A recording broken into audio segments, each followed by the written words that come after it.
this episode that you're about to listen to is it strikes home, man. It encompasses a man who was an amazing human being when you learn about him, standing up for his country, standing up for his teammates, and laying down his life in just like that quintessential way. I know there's a quote that says, what is it? He who shall lay down his life for who shall lay down his life for me will forever be my brother, right? That's the quote. And this man really laid down his life for his teammates. I can't say not once, but twice, because it was only once. But he was eventually awarded the Medal of Honor after a bullshit battle. And in this episode, you're going to hear those words from his sister. You're going to hear about him, who he was growing up. You're going to hear about the battle and really the ensuing bullshit to finally get him upgraded to the Medal of Honor, and then becoming the first Air Force veteran since Vietnam to be awarded that Medal of Honor. And to my knowledge, the only one that's ever been caught on film, or at least the first. Yeah, John Chapman literally embodies whenever you think of the true American soldier, that is John Chapman. He literally thinks of his team first before himself. Yeah. He will literally put himself in danger to protect the ones he calls brother. And that really resonates with me as a man who has served his country, along with afterwards when I served the community that I served as a police officer. Yeah. So let me just set the stage for you here a little bit. John Chapman found himself disembarking from a helicopter with his SEAL Team 6 comrades on the summit of Takur during the Operation Anaconda. It was March of 2002, so very early in the War on Terror. He found them under intense fire from 2 Taliban bunkers. John decided that he was going to charge headlong into that fire. His job as a combat controller was directing aircraft. He never looked back. He charged up that mountain, and we're talking a mountain. They were over 10,000 feet.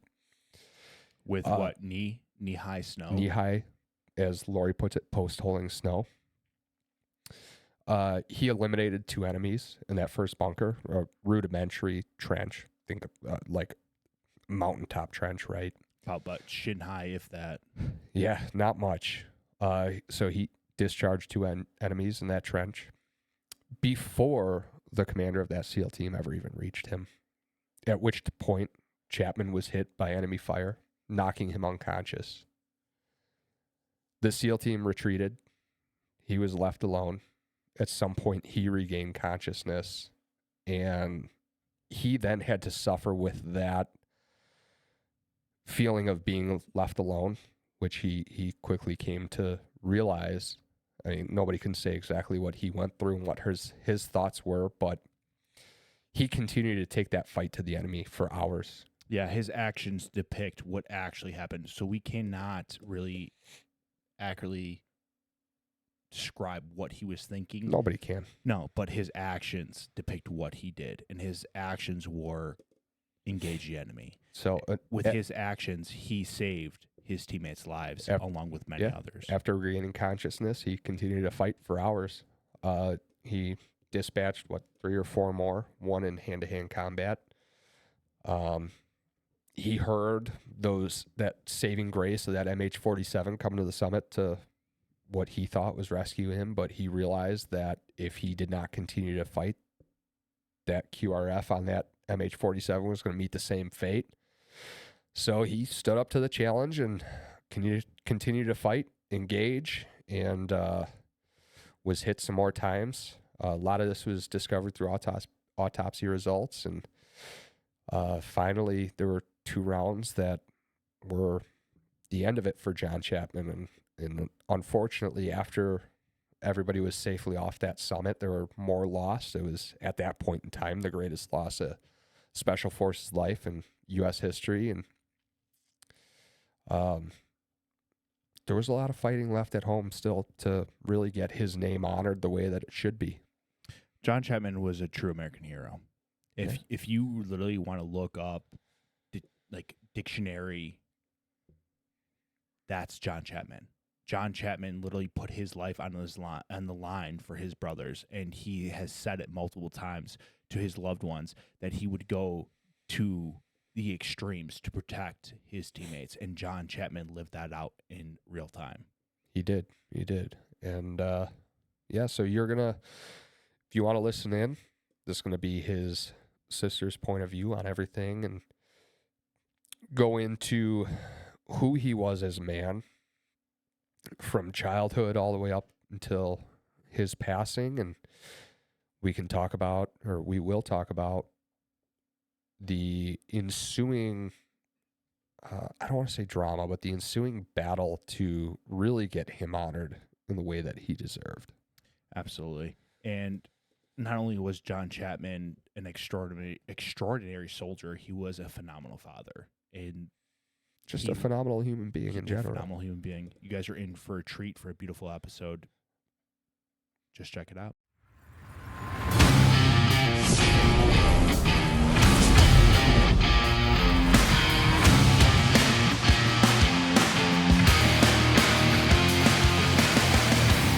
The following podcast contains real stories and raw conversations from first responders and military personnel. Some topics may be graphic or triggering. The views expressed by the host and the guests are their own and do not represent any agency or organization.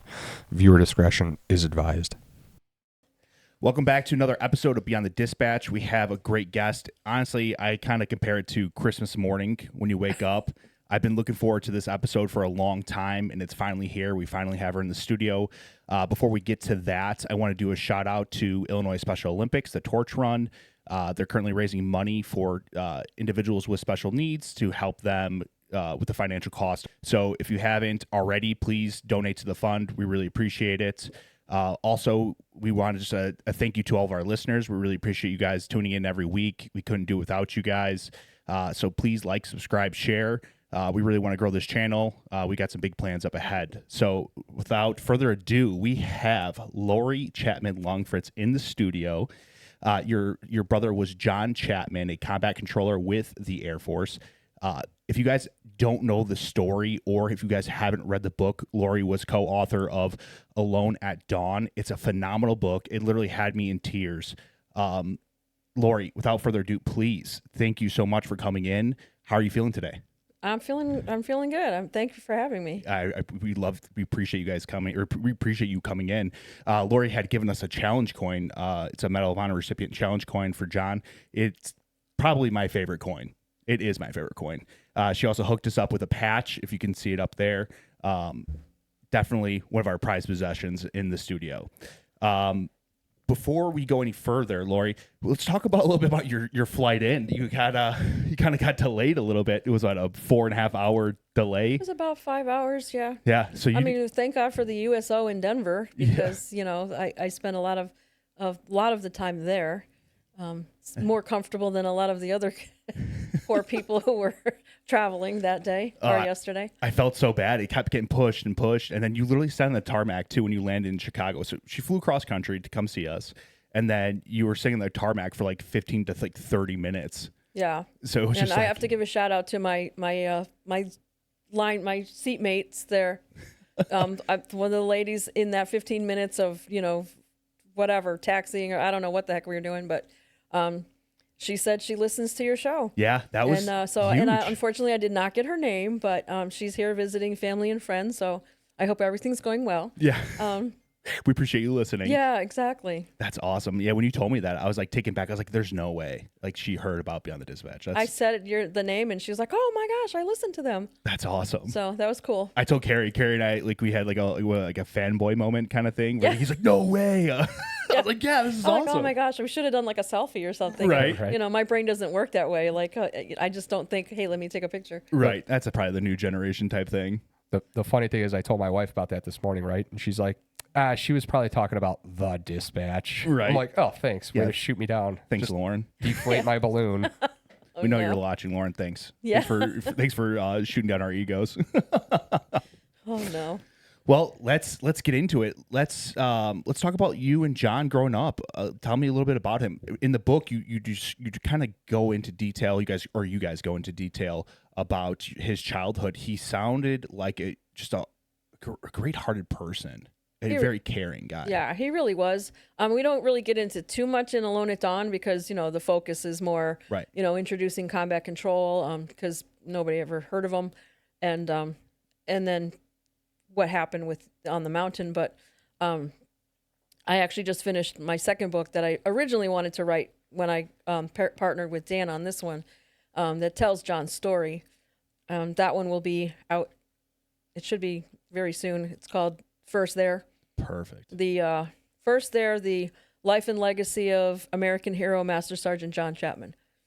We're very excited to read it. And it's from, birth to death. And I just wanted to let people know, a lot of times people hear stories of, somebody did something really, whether it's military or police or Right. or firemen or whatever, and they're curious, like how did they end up doing this?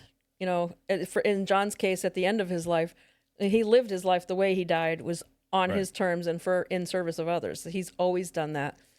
I know my mom remembers when he was just barely could talk, and he would say he would understand, like she was sad about something, and he'd come up and cup her face and say, "It's okay, mommy."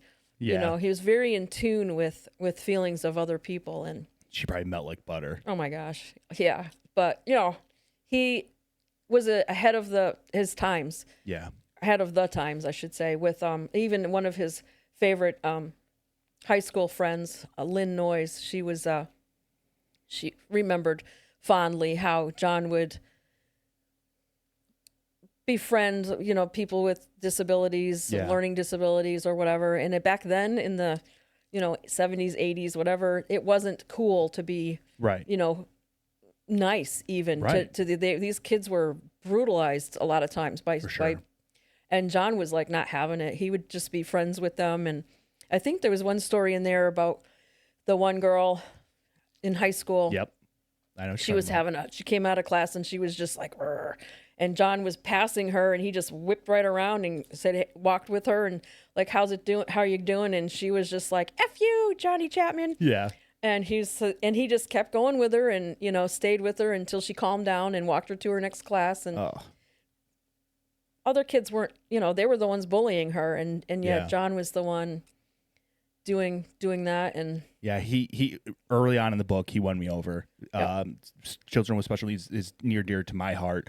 And then also, the Coast Guard thing also won me over. But yeah, the almost, kind of, in hindsight, now I kind of wish he had gone to, Coast Guard. Maybe he'd still be alive. yeah, 'Cause, everyone's got their path. Yeah. Everyone has their mission in life, and, Exactly. and John has changed and touched many lives. He's touched mine. I know he's touched Carrie's. He's you talk about special forces, like that's someone you want to look up to, a Right. true American hero. Yeah. And, we didn't find out about so many of the lives that he did touch until after he died. Right. They came out and said, "Hey, I just want you to know." So in my next book, in the First There book, you'll see the couple of stories with someone named Billy Brooks. Okay. And John was in, John touched his life in a couple of different ways, but, I don't want to give too much away, but, John accepted him just how he was. He was very, very, excruciatingly shy Yeah. and, had a hard time talking to people, especially girls. And John always just took him under his wing, or not really took him under his wing, but just befriended there him. for him, It's yeah. like honest to goodness friends. Like, Yeah. and he would like push him just a little bit past his comfort zone each little time, just little nudges. Yeah. So before I connected with Dan, when I thought I was writing the book about John initially way back in the day, I sat with Billy and, he said, "John changed my life." He went to, he ended up being a chef and traveled the world speaking in Really? front of hundreds of people. And he's like, if John hadn't pushed me, I might not have been able to do that because he had been so shy. Yeah, and that speaks volumes but- about John. yeah. It really does. Yeah, but he also helped Billy get into a little mischief, every once in a while What? too. No, Yeah, never, right? I know. Not John. Oh my gosh. And I'm sure there are lots of stories out there that I still don't know, but Oh, I bet. and I want to say to any one of you guys who know these stories, the statute of limitations has long passed, so share. Yes. But yeah, so he was just he's funny. He was like, I guess like we have 4 of us kids. It was Kevin, then me, then John and Tammy. And I guess somehow kids kind of develop, like Kevin was the really quiet, smart one, and I was the mouthy rebel. I know, surprise. And and John was just so funny and so compassionate, Yeah. and Heart of gold. Yep. And Tammy was the same. She was quiet. But man, don't cross her and don't mess with the family. I have stories about her too, but Very close-knit family. yes, mom had 4 kids in 5 years. Oh, So we were very close. it's almost like Carrie over there. Yeah. I think he has Irish twins. I was going to say, it sounds eerily familiar. That Technically 3 kids in 2 years. you were part of. No, my him and wife. his wife. Oh, Yeah. okay. We're You might as well cruising just along. get them all done. Yeah, well, that's going to be like the best part. We're going to be out of everything relatively close. Unless and until there's a surprise. Right. Yeah, right. So you guys were very close then growing up. All, Yeah. all 4 of you guys. Yeah, I mean, we had our moments of, I hate absolutely. you, and I was like I said, the mouthy one. But for a while there, I was an only child, and I thank God that he knew better, and and Right. gave me these wonderful people to grow up with. Yeah, they're putting your life for a reason. Yeah, exactly. 100%. But John was like the clown, and he was a little mischievous guy. I love it. He was, yeah, but he also had a heart. Like, so there's this story of when I don't know, he was maybe about 9, and so Kevin would have been maybe 12, something like that, maybe 10. I don't remember. Anyway, add 3 years, so 12. So they thought it would be funny to take the bicycle of our neighbor and bring it all the way up into the tiniest branches of their maple tree. This is going to be good. So they dragged it up there and left it there and went home. Nobody knew they did it. Yeah. And then Tammy was playing with the little girl or the girl's sister, found out that Patty was very upset that she couldn't find her bike. And then the next door neighbor of the Dixons said, I see something sparkling up in the tree up there. And they figured out it was Patty's bike. Well, Mr. Dixon tried to climb up there and get it, but the branches that they put it in were so small Yeah. that he couldn't get it.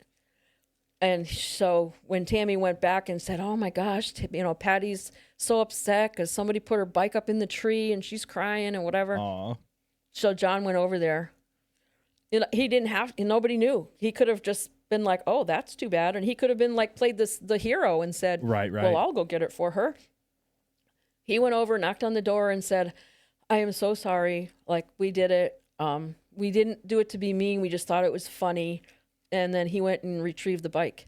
And they never told my parents until after John died. Really? And then Mrs. Dixon went up to my mom at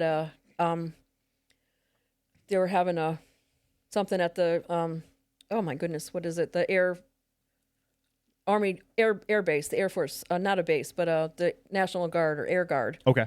National Air Guard. Hangar.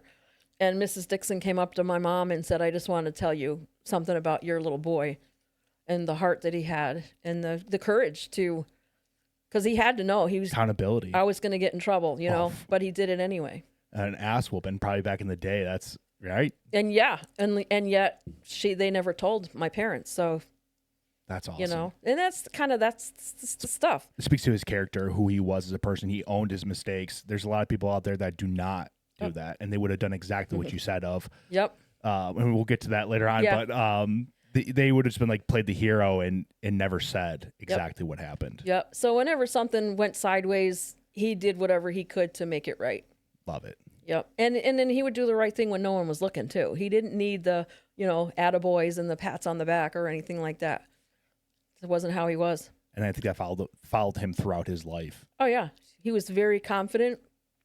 I'm sure at some points he could either appear or maybe he was cocky, but he always could back it up. And he was never like obnoxious. I'm sure, Some people took it that way, right? Yeah. Because they probably had their own self-doubts, so they probably saw him as a person who's very knowledgeable, very articulate, and they're probably like, oh, this guy, like he thinks he knows everything, but that's not the case. He just He smart. was always prepared. He had, like, when I was talking to one of his combat control buddies, and he's like, I don't know how in the hell, because back in the day, they didn't have internet. They couldn't sit on their phones and look up something. Right. So they were going to some godforsaken place on the earth, and that he knew nothing about, and yet John's sitting there and going, did you know that here, he's like, how in the hell do you know this? And John's just like, did my research.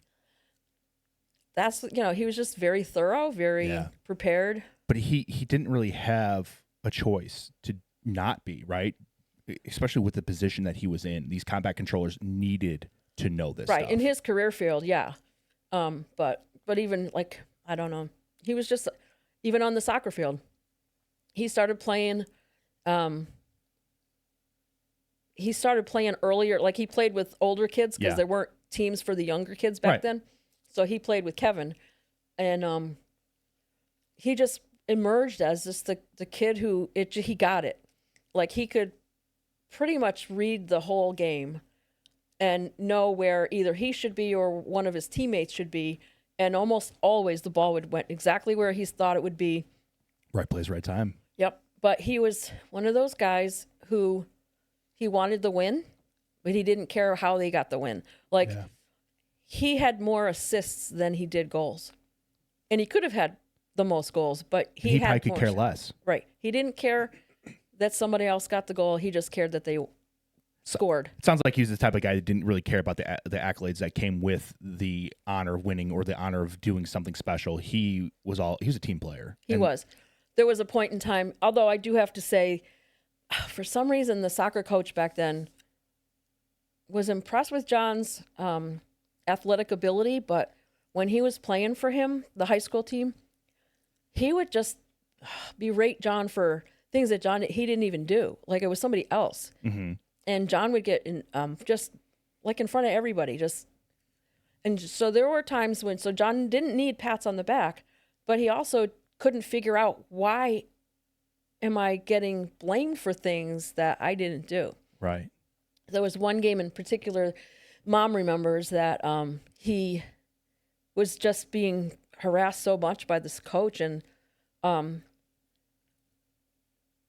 halftime he went over to my mom and he said, I really want to just turn around and score against us. And he said, if it was, I can't do that to my team. He says, if it was just Sullivan and me, I would do it. But he's like, I can't do that to my team. Yeah. So he didn't need the accolades, but he also didn't need somebody. The extra, shitting. I mean, lack of a better term, but he's shitting on him. Pretty much. Yeah. And we couldn't figure out, like, why is he like a focus of coach's ire? Like, maybe he was just trying to make him a better player, right? John was already a good player. For sure. But maybe he saw the greatness in John, because you talked about how he was always in the right place at the right time, right? And he could read the field probably better than a lot of these older kids could. So maybe he just saw something in him. That's just my perspective of maybe. You could give that to him if you want. Try. I don't think so. Otherwise, he was just an asshole. Well, see, he was back in that day. The coaches were kind of given free reign; they could coach however they wanted. Right. Yeah. And he was tough, but he had some. Nowadays, he would have been like, you're not going to be the coach anymore, because, he was right. He would do things like that and yell and call people out in the middle of the game and stuff like that. And nowadays, don't hurt my son's feelings. Right. I think that's something that for John, like a learning point for John as well, right? Is something early on in his life, his coach was a jagoff. Mm-hmm. And that's something that John probably learned that he didn't want to be, and he probably learned from that situation to apply the rest of his life. So it's probably a very, very crucial role to him in a sense, Yeah. He took a lot of things that happened in his childhood, I feel like, and that I think maybe he took with him, maybe during the pipeline or something afterwards. Because, that there's one point in time in the pipeline where they have to go to it's like a concentration camp, and you're, like stripped naked and thrown in a pit and covered up, and in the middle of winter or whatever, water's thrown on you. They're just letting the guys know this is what could possibly happen to you. If you get captured. Is it called, that's not SEER. What is that, Gary? Do you know? I can't remember. Well, in SEER school, they do have a lot of training where they, it's CERT, or what is it? I can't think of the acronym off the top of my head, but they do a lot of evasion, right, interrogation type stuff. So. Yeah. Yeah. That's a tough. When there's like showing them how your actions in the camp could be used against the U.S., propaganda stuff and all that stuff. That does sound a lot like SEER. That's probably what it was. Yeah. And then they have like what they have to eat. Oh yeah. Some of the really nasty stuff. So when John was in high school, a good friend of his, Doug Curry, was in the Boy Scouts, and he was going for Eagle Scout. Yeah. And he was telling John about how, hey, we went camping this, I don't know, it was for a full week or if it was just a weekend or whatever. And we had to do this and we had to do this. And then the only thing John mostly focused on was the fact that they had to eat beetles, or they ate bugs. Yeah. To survive. And so not long after he heard Doug's story, I was in my room and I was like, what's that smell? So I walked down into the kitchen, and he was cooking. And he's, just making something. I was like, what are you cooking? And he's just kind of grinned at me. And he says, beetles. Like, what? And he told me about, what Doug said. And he's like, yeah, I pulled the legs and the wings off of them, and I'm in the. It smelled like popcorn or whatever. Yeah. And he said it kind of tastes like burnt popcorn. I'm like, I'll just take your word for that one. I'm not trying it. So I'm sure that Doug didn't cook his bugs when he ate them. No. But, so that was John's spin on it. 100%. But I think about, okay, so that's just one small, something that he did as a teenager, and who knows if that somehow helped him in that survival school or whatever, that probably to eat that. Right. Could have planted that bug. Like it lacked. Pardon the pun, right? The pun, yeah. I planted the bug. Yeah. I think it says a lot about like character and like the way he thought about situations and stuff. And it's like, hey, like this is pretty good information. I'm going to try it. Like, let's learn this. Right. If I ever get into that situation, he's like, he would want to be able to survive. Right. So that's his mindset. I mean, that really kind of, if you read the book, you'll find out exactly what John did, and he went through a lot. Yep. Speaking about that, let's talk about John's process into the Air Force and how he got to the position that he was in, because I'm sure a lot of the listeners don't know what a combat controller is, and we'll get to that point, but let's talk a little bit about John's experience kind of getting into the Air Force. Yeah. Well, just so everybody knows, I'm no expert on combat controllers. I would let them explain it mostly. But so John graduated high school. He went to University of Connecticut, UConn, for a year. And he wanted to go to Embry-Riddle for our aeronautical engineering, and then we found out it was really expensive, so he went to UConn instead. And he was there with his one of his best friends, David Rabel, and they didn't live. They kind of lived across campus from each other, but they spent a lot of time together, and they found creative ways to lower their GPA. Mostly alcohol. And so when they both realized that, hey, freshman year is kind of busted, John decided, college isn't for me. He was smart, but he was just not for him. David stayed, and he survived college and went on from there. But so John, the next year he worked for a car repair guy. Okay. In Windsor Locks, and there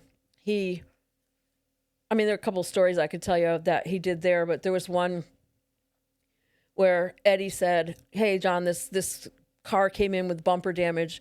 I want you to work it. Don't use a new bumper. Just work this old one." Yeah. And then he went somewhere, and he came back, and he's like, "Damn it, John, I told you not to use a new bumper." John's like, "I didn't." And he's looking at it going, "Holy crap, he did a great job." And so after that, he trusted John to work on like the more expensive cars and, Right. So. At a young age too. Yeah, he was what, 19, Yeah. 20 maybe. So after about a year of that, he said, you know what, I can't stay here. He's always, my mom has a picture that he drew when he was probably like 8 years old of him traveling the world.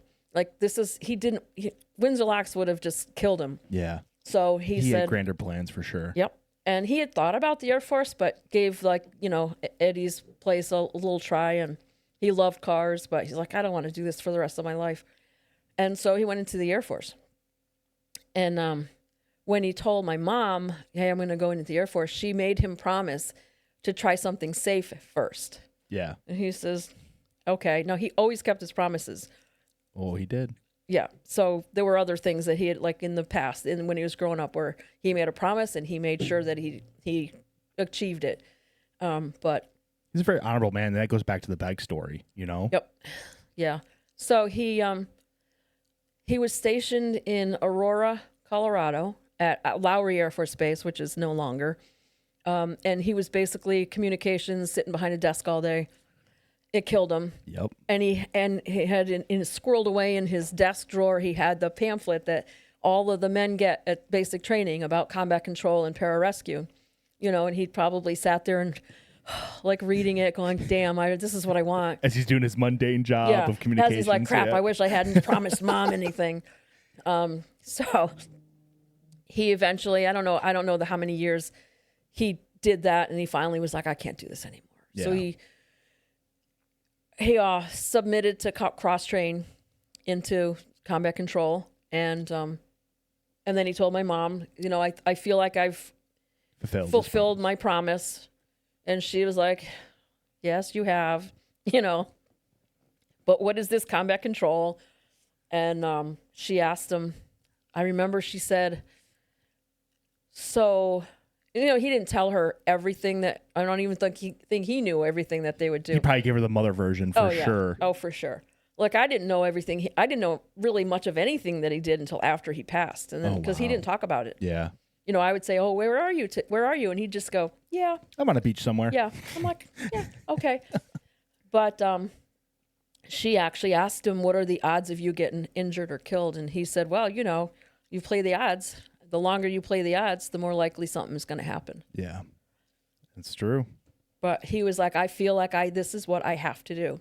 Because even our diving coach, he remained really good friends. We all have with him and his wife. And when he talked to Tom had been in the Air Force, so he kind of knew a little bit about combat control. And he was like, John, there's a lot of danger in that. And he just kept saying, but I feel like this is what I need to do. Yeah, he had a calling. Yep. And he did. Yep. So he was accepted to cross train. And so growing up with John, I've never saw him. I've thought back, I've talked to Kevin, I've talked to Tammy, never saw him fail at anything. If he struggled, he worked at it until he got it. Or if at first he failed, he would overcome it, and so the failure went away. He didn't fail. Yeah. So I was still knowing nothing about combat control. I'm like, well, he's going to crush it. Well, he struggled. Yeah. He struggled quite a bit, apparently, and to the point where, look, I would send him letters and he'd write back when he could. And I actually have put two letters together on a tattoo on my arm. It says, "Dear sis, I finally see myself making it. I love you. Love, John." This is like, and that's his handwriting. Oh, we had to get a picture of that. So this reminds me that he did struggle and he almost did wash out. Yeah. Like he had to go back and repeat something. And that was, when I found that out, I was like, holy, these guys are, this is no shit, because John didn't fail. Yeah. But he almost failed that, but he didn't. And every time he wrote me a letter or he had a paragraph saying, I'm worried and I don't know if I'm going to make it. And at the end, he would always say, but I'm not giving up. and he didn't give up. What a great mentality. And for you guys that don't know, it's an extremely grueling process, and the washout rate is extremely high. Do you know the numbers? I know, like, when he graduated, it was probably like, what, a handful of guys that graduated with him. So when he first went into, when they first get sent to Lackland Air Force Base is where they started, which has another story with that. Initially, when he went, it was just Lackland Air Force Base. And then they had Medina Annex where they would do it. And now Medina Annex is Chapman Annex. Love it. Just a side note there. But so they first get sent there, and before they even start training, people start, I'm out. I don't want to do this. Right. So I want to say maybe there was around 120 guys that started out, and then before they even started training, I think they were down to 70. And from that 70, from his group, so when he graduated, when he got his beret, there were 7 other people, I think. I can't remember the number. But most of them weren't from his original class. There were 2. It was John and Joe Maynard. That was it. That's insane. Out of originally 120. That's insane. Yeah. So that really depicts how hard that training is, and Yeah. that process is to become a combat controller. Yep. It's the longest training pipeline from in special tactics. Yeah.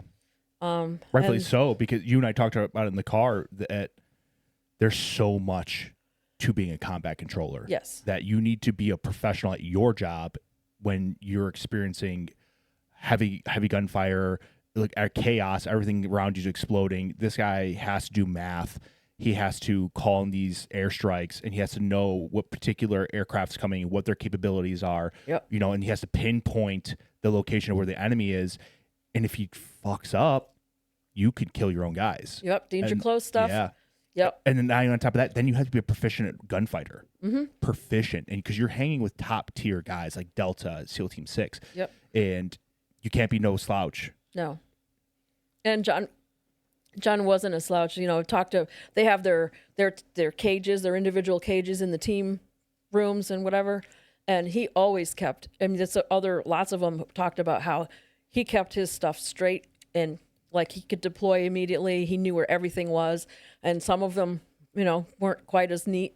Right. But, John's first, and I don't know if it was first and only, but his first one person that he had to train when he was a controller, and then Summa came in, and he said that the first John, you should keep your shit tight, and Summa started keeping his cage almost exactly how John did, like Right. and he's like, to this day I still think of things that John said to me that or showed me or the way he did things that I still do or think about. Right. He set that standard because we also talked about this as well.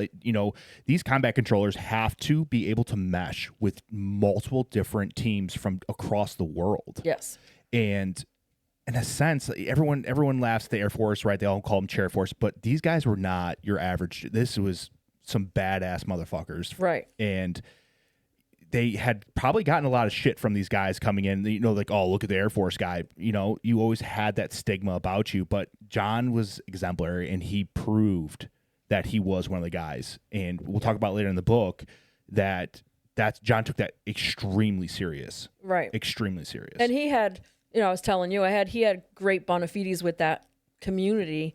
He could, if somebody that maybe a team hadn't worked with before walked in and they're like, I don't know about this guy. And then John walks in behind him.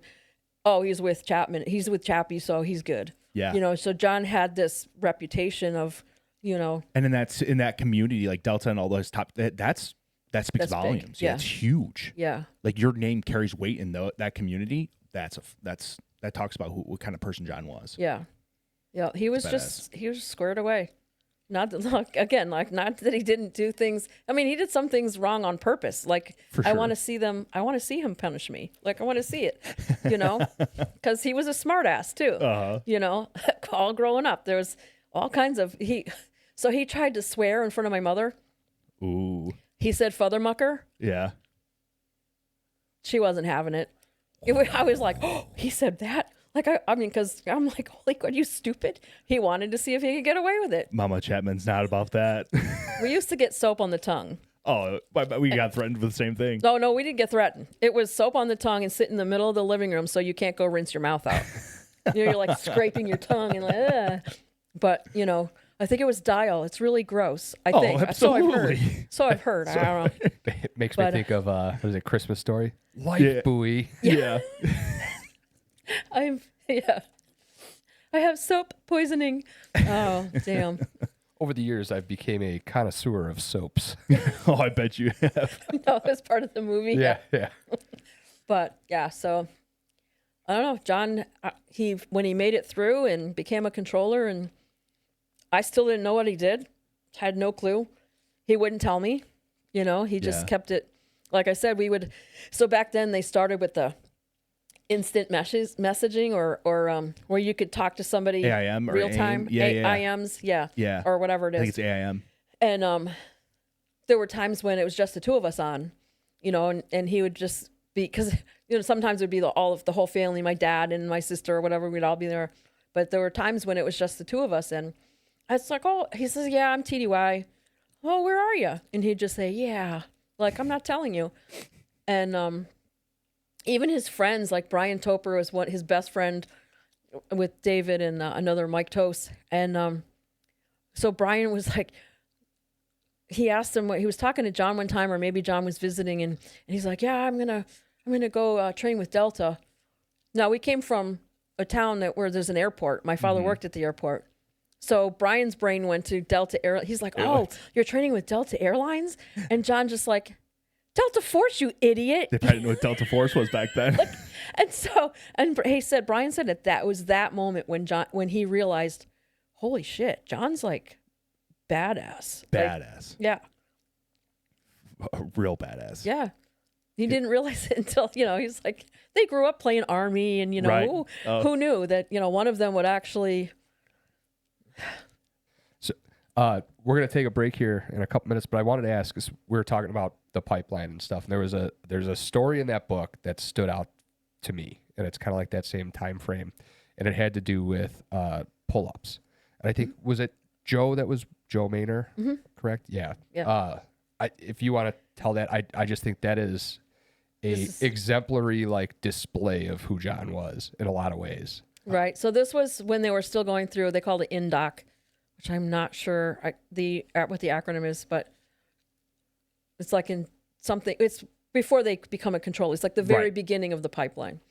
And so they have this. Where a lot of people probably wash out. Right. That's where, and they have this mud pit, and they also have these dip bars where you'd have to go all the way down and then pull yourself up, and I forget how many they had to do. And so if you couldn't do them, or if your muscle fatigue, then you had to go to the mud pit. So John and Joe were the only two that completed their dips. Yeah. dips. And so the instructor said, okay, you guys can go to whatever mess hall, whatever they were going to go. So Joe starts running like, oh, thank God. Yes. And John went over to the mud pit, and the I don't know what he call him, but he was like, instructor probably. Chapman, what are you doing? Joining my team, sir. Or I don't think they called him sir, because I don't think he was a You probably officer. call him sir. Probably. He probably wasn't, because if he wasn't an officer, they wouldn't say sir. But anyway, in basic training, that's Well, how. maybe. Everybody's got their own. Right. Yeah, I absolutely. don't No, you're probably right. I don't know. He just said, I'm going there with my team. And he's like, you're free, go. And he says, no, I'm staying here with my team. And then somebody from the mud pit threw mud at John and hit him. And he's like, and the instructor was like, well, you're in it now. And so Joe was like, shit. Crap. Thanks a lot, Chapman. Yeah. So Joe went, and he went back. And Joe said at that point in time, that's when he realized, this isn't about me. This is about the team. 100%. So. And that's what they're trying to teach you. Yeah. And that was John. That mentality, like that story, right now I've got chills thinking about it, because it sets up so much more about John's story. And, ultimately like what happened to him. I think that story right there tells it all about who he was as a serviceman. Couldn't agree more. Service member and a person. That's true. On that note, let's take a quick break. Sounds and good. We'll come back. Here at Beyond the Dispatch, there's only one first aid bag we trust for ourselves, our loved ones, and anyone we roll up on. Wait, did you bring with? Jumpmatic. God, I hope you guys heard that because it's a hefty bag. It literally has everything you want, need, and more. It actually even has a kitchen sink installed. It has anything from glucose readers, sterilized bandages, thermometer, ring cutter, Israeli bandages, tourniquets. Look, here's the thing. This bag, if you're active, hunting, camping, hiking, even for a truck, you roll up on an accident, this thing can treat anything from a bug bite, a poisonous plant, to a bullet wound. It's phenomenal. It was designed by a paramedic for everybody to use. I love this thing. I carry one in my truck. I'm going to add one in my camping bag. It's great. Like I said, it carries everything. You got tourniquets. It's one of the only ones on the market that brings full diagnostics to you. What? You sound like you're talking like you're a professional. Might have done it a time or two. 2-3 times? 2 or 3. That thing looks durable. Like, I mean, what is it made of? So it's 900D Oxford fabric. So it's thick. It's durable. This is one of their newest ones. It came out earlier this year. It's wonderful. Like I love this thing. So you're telling me this could withstand the bomb zone of my wife's car? 100%. 100%. If you want to protect your loved ones, you want to protect yourself, camping trips, anywhere from camping trips to, I mean, literally on the road, you see a car accident. It's going to withstand anything you put at it, throw at it, and it's going to provide the first aid that you need at the time of your greatest need. Yeah. You will not be disappointed. I thought we had a code. We do. So if you visit their website, jumpmedic.com, you're going to find that they have this bag along with many other options. You could even build your own.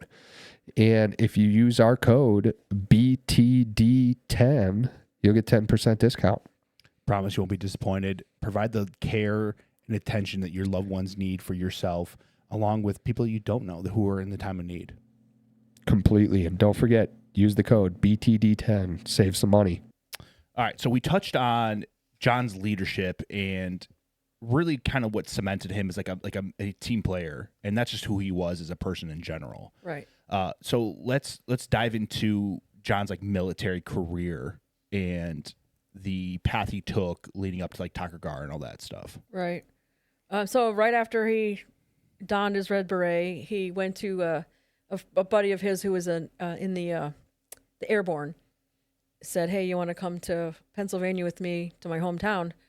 John's like, "Sure, I have nothing else to do." So it's like I got weekends free. Yeah, exactly. So they drove and that night they stopped at a gas station and Joe ran into a friend of his and Valerie, and I mean they just hit it off right away, John and Val, and 2 years later they got married. Instant connection, huh? Yep. So they married in 92, and I'm not. Before that, when they were dating, they went to my dad's in Michigan and they were going to go hunting. But before they left, they had my dad and his wife Tess, my stepmom, had horses, so they went for a horseback ride. John's horse ended up getting bitten by a horsefly, and he got thrown. And actually, it was more like, so when the horse goes up, when it was rearing up. Yeah. It wasn't bucking. It was rearing up. Okay. And so did he rear up? Maybe he was rearing, but when his butt was down, John tried to slide off the back and got like basically kicked or whatever. I don't know exactly, but he just rubbed some dirt on it and we're fine. Whatever. Went on their ride and then after that they got in the car and they were going, I think they were going to the UP, the Upper Peninsula, for hunting. I don't know exactly where they went, but the Uber. Yeah, exactly. And so that night they went to bed and John was like in excruciating pain. He like was in tears. And Valerie was a nurse. She had gotten her nurse's degree, and she's like, we have to get him to a hospital right now. And so my dad didn't know the area, so he went like the wrong direction.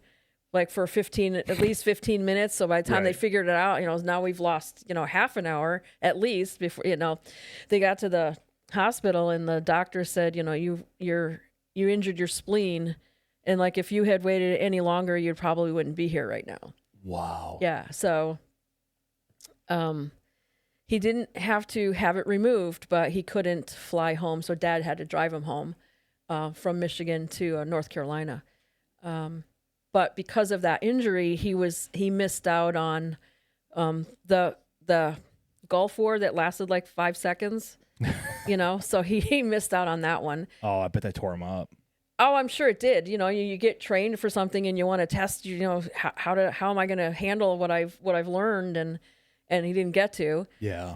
But because of the injury, so he was sidelined for I don't know how many months. Doing no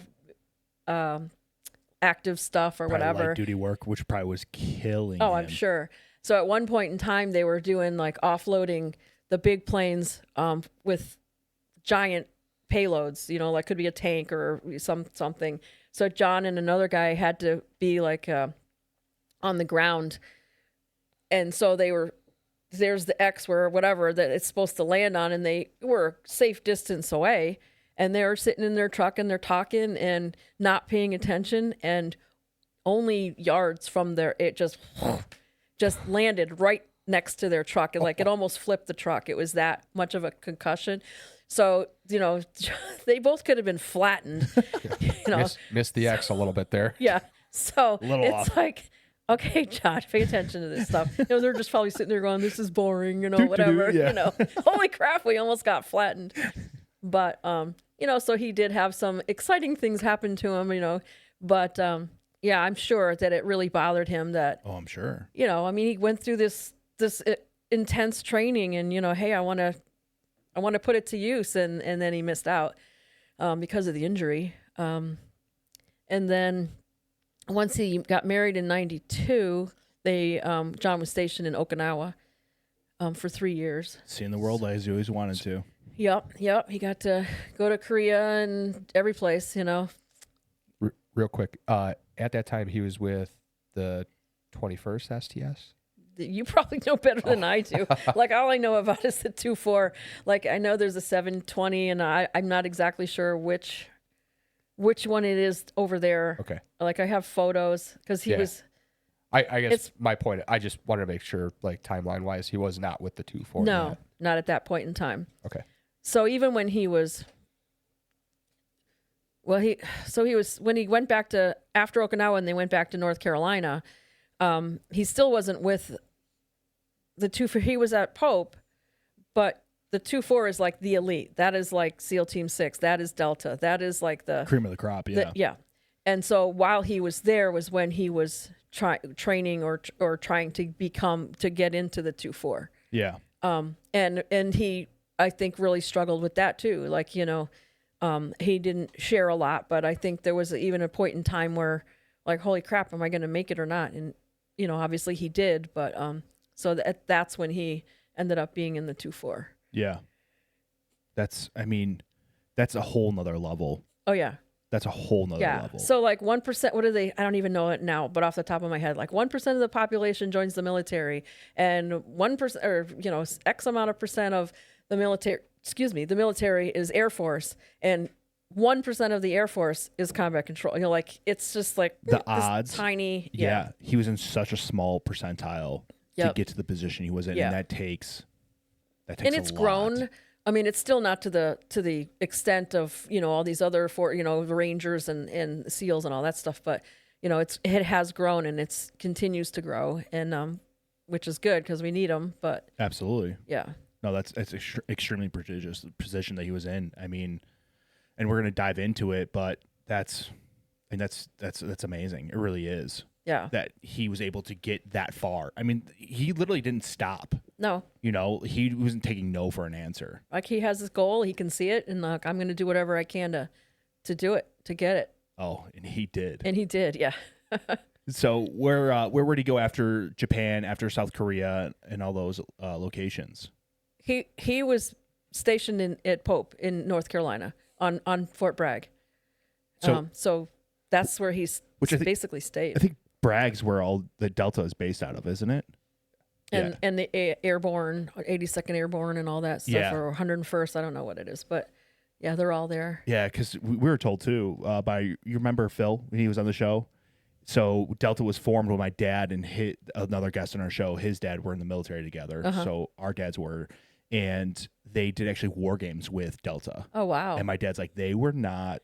They're gentle. no joke. They were not gentle. Yeah. He's like, these guys were insane. Yeah. Yep. Nuts. Yeah. And that's the stuff. John ate it up. Like, he loved it. And all the gadgets and the car, the trucks and the motorcycles and the whatever, he loved it. Oh, absolutely. Well, they fobbed their own helmets. They were using, was it like rock climbing helmets or something? They literally had zero ballistic capabilities, but they just did so their night vision could be mounted. They had to wear the stupid headrest or whatever it was. It's like the classic skateboard helmet. Yeah, exactly. The ProTech. Yeah. Black Hawk Dawn. Yeah, the ProTechs. Yep. Yeah, they use those a lot. Yeah, but they got to do fun stuff. Like, combat control is known for, not only calling in airstrikes, but they're also very good at, they have to create or either take over an airfield, create one where there isn't one. Yeah. And their mantra is 30 minutes. So they can land and get it all set up and be able to land planes in 30 minutes. Flawlessly. That's their, and far as I know, they have not or have rarely missed that 30-minute mark. Oh, yeah. And so one of the things that they have to do if there's no airfield is, like, they drop in like these little motorcycles, these little, Yeah. Like, there was the one story of, and I can't remember the name of the guy, but big guy, tall, just a big guy. Huge. And he just picked up the bike and was running with it. Like, it was just, but they would need him to run, ride back and forth really fast to set up the landing zone. They talk about their capabilities, these combat controllers' capabilities in the book, and it's astonishing what they can do and what they do. Right. And these guys literally can run an airport by themselves. Oh, yeah. Insane. Yeah, and then also call in airstrikes too if they need to. Right. And they also have a humanitarian side too, where, like, it says in the book towards the end about Haiti and that her earthquake, I think in 2010, or I can't remember exactly. The president of Haiti gave these 2 or 3 combat controllers. They were the only ones who were allowed in to establish the airport again. Yeah. And they did it with folding tables and folding chairs and up and running in 30 minutes. And then they had control of all the airspace and the planes coming in. And correct me if I'm wrong, I'm pretty sure they landed an obscene amount of aircraft in such a short time. It was like, this isn't possible what these guys were able to do. But they did it. Yeah. Oh, 100% they did. Yeah. 100%. They're great. Oh, badasses. So let's talk about when John was in the 2-4. So when did John know when he was being transitioned into the 2-4? That's a good question. So he got it in 90, he went to Okinawa till 93. So it's probably mid to late 90s. Okay. I would say, because I remember he met Bruce, and I think Bruce said this other guy, another combat controller, was about late 90s. So that's probably when he made it into the 2-4. Was this before or after the survey team? No, the survey was after. After. After the 2-4. So he literally. I mean, it's still in the 2-4, but he's not a controller. Right. For them. So once John got married, when they left Okinawa, Valerie was pregnant with Madison. So they had her, and then 2 years later, Brianna came along, and John was like, he wanted to be dad. He wanted to be home, at night and, give them baths and throw them around and have fun with them, play Barbies. He played Barbie dolls with them. Love it.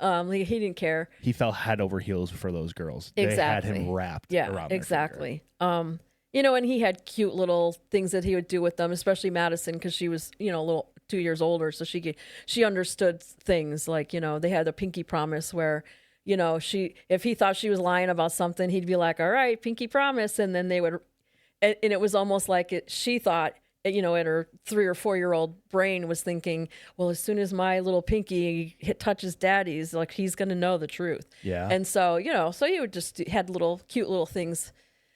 He almost always had one of their, they call them ponies, but the little elastics for their hair. Yep. He always had something in his pocket. Which we'll touch on later, but loved being daddy. yeah. Just loved it. So he was like, you know, at that point in time, there was nothing really going on in the world. I mean, there's always something, but, you know, he's like, I really want to be home with Valerie and the girls more, you know, make it more of a schedule. Yeah. I think being a dad really changed his perspective on life. Yeah. Rightfully I mean, he so. still wanted to test himself. He still loved, you know, being a controller, but he ended up, I want to say cross training, but he ended up going from the combat control part of it to the survey. And so survey is, like I was saying, is not like the, you know, you see these guys on the side of the highway with, you know, the tripods. Cameras and tripods, yeah. No, this is like way, you could still get in the shit. Like he, you would go to another country, or, you know, basically they would go to, whether it was a building or a country or a whatever, an area where someday something might happen. And they need to have intel on that, whether could we land a helicopter, you know, how would we get in, how would we get out, all this stuff. They have, I mean, I don't know exactly everything that they look for. But so that's the kind of stuff he would have to do, is go to these countries that may not want them there. Right. And have them surveying basically the ground and the buildings and everything else like that. That's a lot of information to retain. Yeah. It And is. so I guess and I don't remember where they were, and I probably couldn't say it if I did, but he was somewhere where he wasn't really welcome, and his car was full of camera equipment and, you know, all kinds of stuff that you don't want the other. Right. And so, you know, he's out there and all of a sudden there are guys with guns, and he's just, you know, I don't know how he did it. He just played it off, and he's like, thank God they never looked in my car, because I would have been toast. So this job still wasn't like, you know, sitting behind a desk. A 9 to 5 home, yeah, for dinner. Yeah, it still had its Risks and yeah. But, you know, it's just not to the level of the combat controllers. But, you know, but he was about 2.5 years from retirement when he was killed. So, and he had been in survey for maybe 2 years. Okay. Ish, something like that, when 9/11 happened. And once 9/11 happened, he was like basically standing on his, you know, commander's desk saying, you know, put me in, coach. I want to go. And so he had to, I only had like a couple months to really ramp back up again and get himself back into being a controller instead of, you know, survey. Yeah. And he, how old? So he was older at that point in time. Wasn't he almost near 40? 37-ish? He was 36. He was almost 37. How was it? Yeah, he's like that. Yeah. 36. So a little bit later not towards his life, but for military career, that's right. That's getting he had up 2.5 years left, and he was going to retire so that he could be, and he was trying to decide, what am I going to do outside once I retire? Because, you know, a lot of the controllers, they end up in the, you know, the 3-letter agencies or, you know, whatever, and he didn't want to do that. He did not want to get the, you know, call in the middle of the night and disappear, and he's gone when the kids wake up and all that. He didn't want to do that. So yeah, but physically that takes a toll on you, especially what he's done prior for his military service. You know, it's kind of like professional athletes, right? I mean, all that gear you're lugging around and carrying those extra batteries, that has weight and it takes a toll on your body. So as you get up there in age, you're not able to perform at that level. But John didn't let that slow him down. And he took that challenge head on. Yeah. As a matter of fact, back then, the controllers, their rucksacks were 50 to 70 pounds heavier than everyone else's, just because of all the batteries and the backup batteries and the equipment that they had to have. That's insane. I mean, things are different now. They've got scaled down. There's a lot. Of course, everything's like probably really small, and I'm sure their rucks are still a little bit heavier, but not 50 to 75 pounds or 70 pounds. Yeah, and those guys are not the type of person to be like, hey, man, can you carry some batteries for me? No, it's you take your own load, and then you still have to keep up with those guys who are like in their mid-20s, early 20s, you know, so that's a lot. Yeah. That's, you know, that's a huge amount. John, but you extra know, 70 pounds? I know, right? Yeah.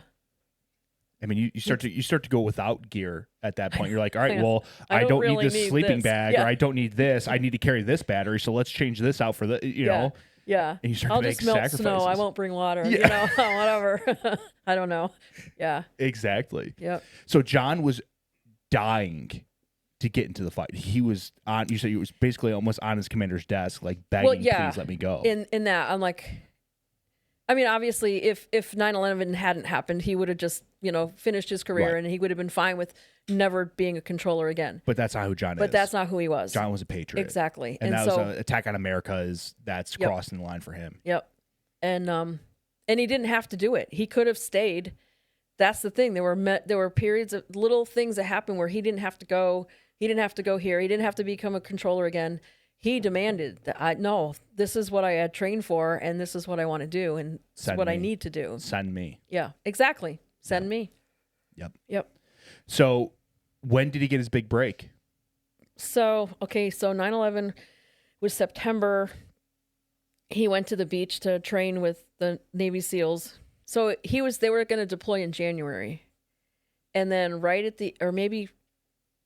January. So my grandmother in Michigan passed away unexpectedly. I mean, she was 90, so it wasn't like completely unexpected, Right. but she was healthy. So it was kind of like, whoa, Yeah, absolutely. grandma died. Still sucks.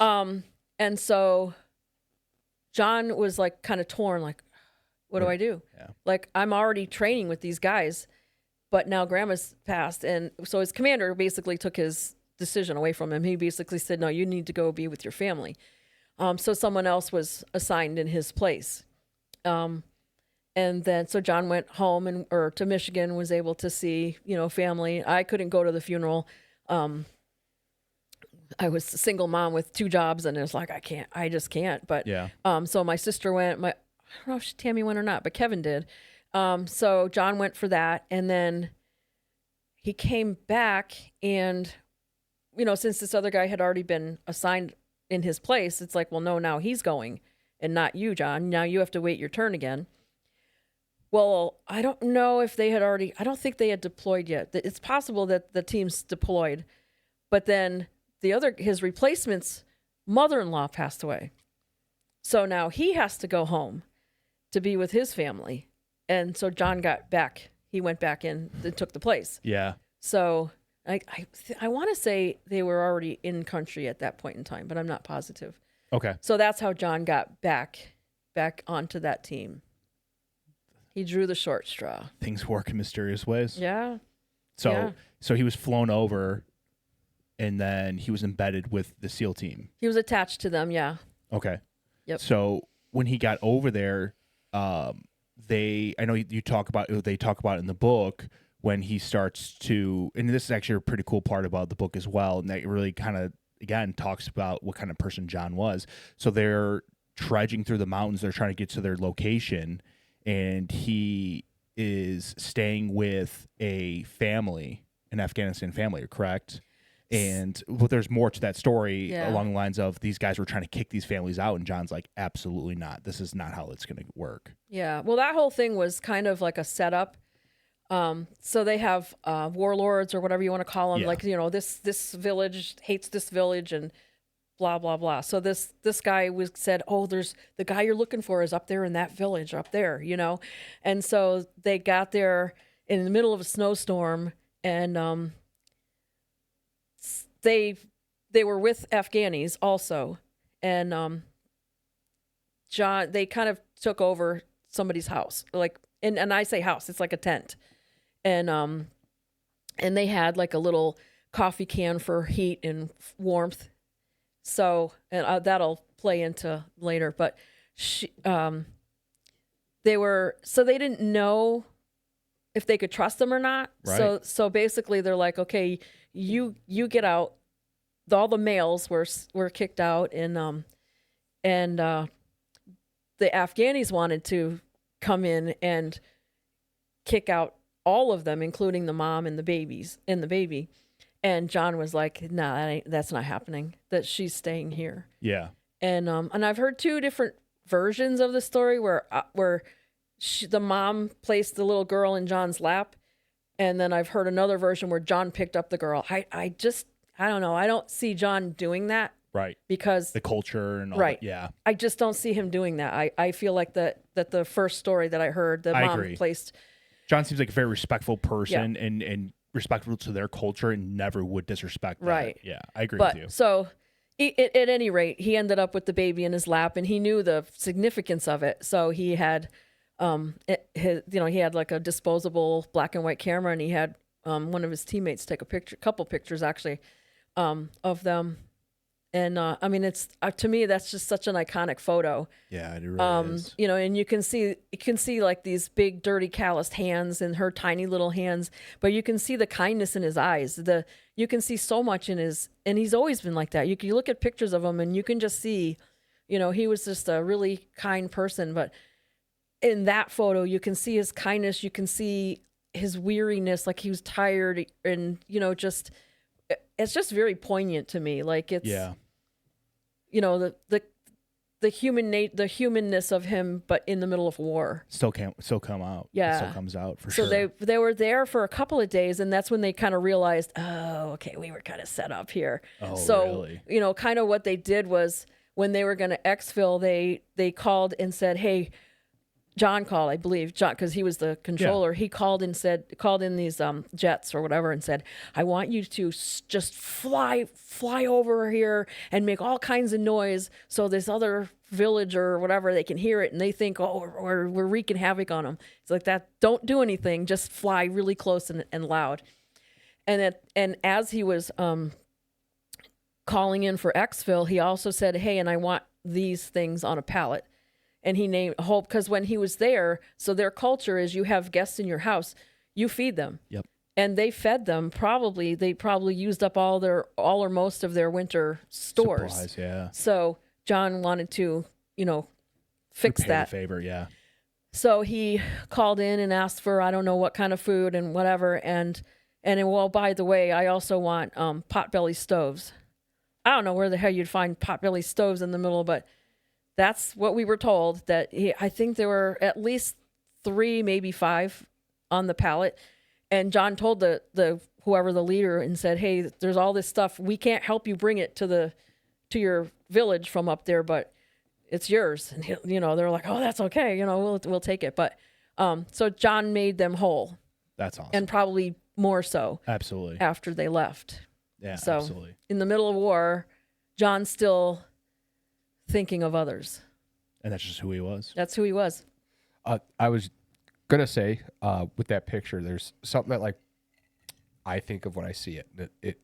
You kind of mentioned it with like the weariness in his eyes and stuff, but it looks like a weary warrior whose heart is being filled. If that kind of makes sense. Like yeah, that makes there's sense. just something like you said, that softness about him. He just looks so content, like holding that little girl, and it probably was a piece of home for him. Right. Yeah, I kind of imagine him just remembering Madison and Brianna and thinking about them too. Yeah. So you because mentioned they were young when John. Right. Yeah, you they mentioned were 3 and 4, almost 4 and 6. Yeah. right. So you mentioned before, you talked about hair ties. Yeah. And then there's a portion of the book that I love where as he was leaving, he grabbed the girl's hair ties and put it around his wrist.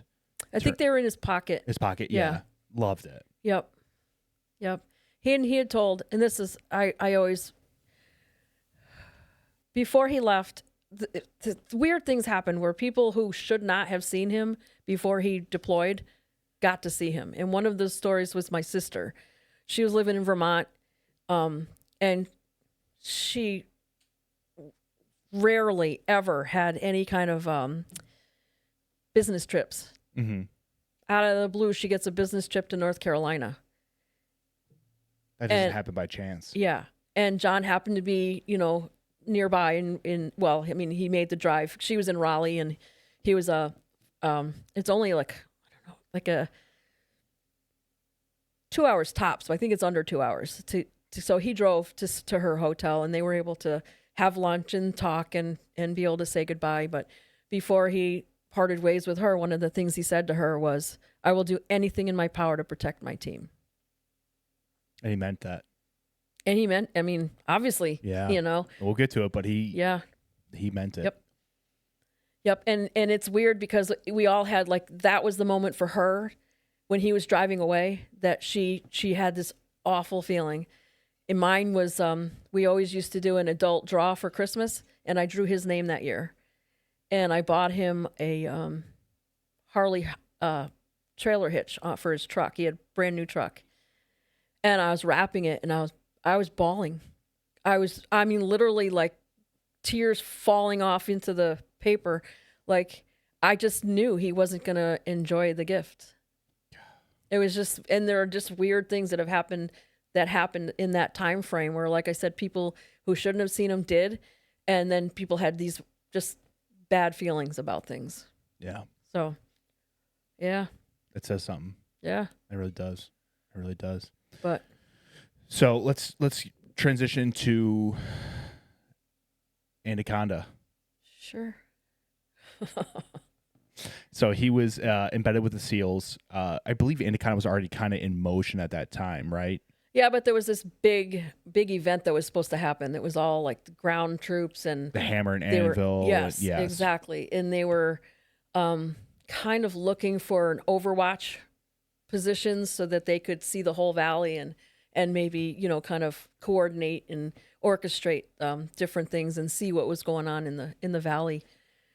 So Takur Ghar was it's over 10,000 foot mountain. And as you and I talked about before, like the Delta Force they were in country weeks beforehand, and Pete Labor like told them there's enemies up there. Don't go up there. That's Stronghold, not that's not a place to land and for to overlook everything.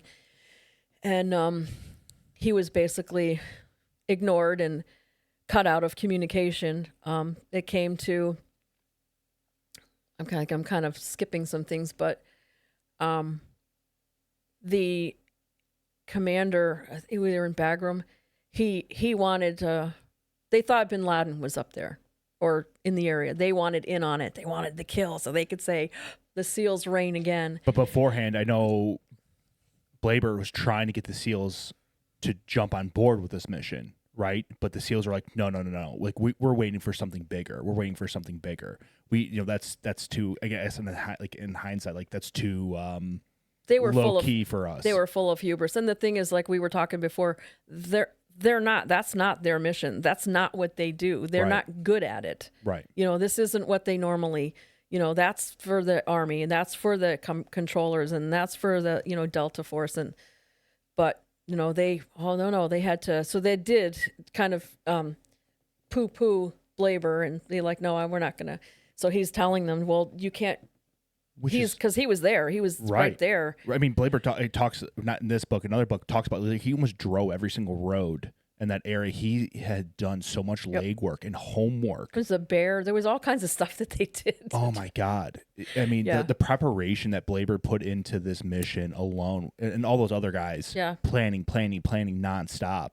All the recon and the, Yep, and Blaber's trying to get the SEALs to get in, and they didn't want anything to do with it until when they realized what was going on. Right. And then that's when it was like, oh my God, we have to get in. Right. And, so they didn't have to go up on that mountain at that point in time. They could have waited 24 hours, but Tim Szymanski was the one who made the call, the commander, and saying, no, we have to do it now. We have to get in there now.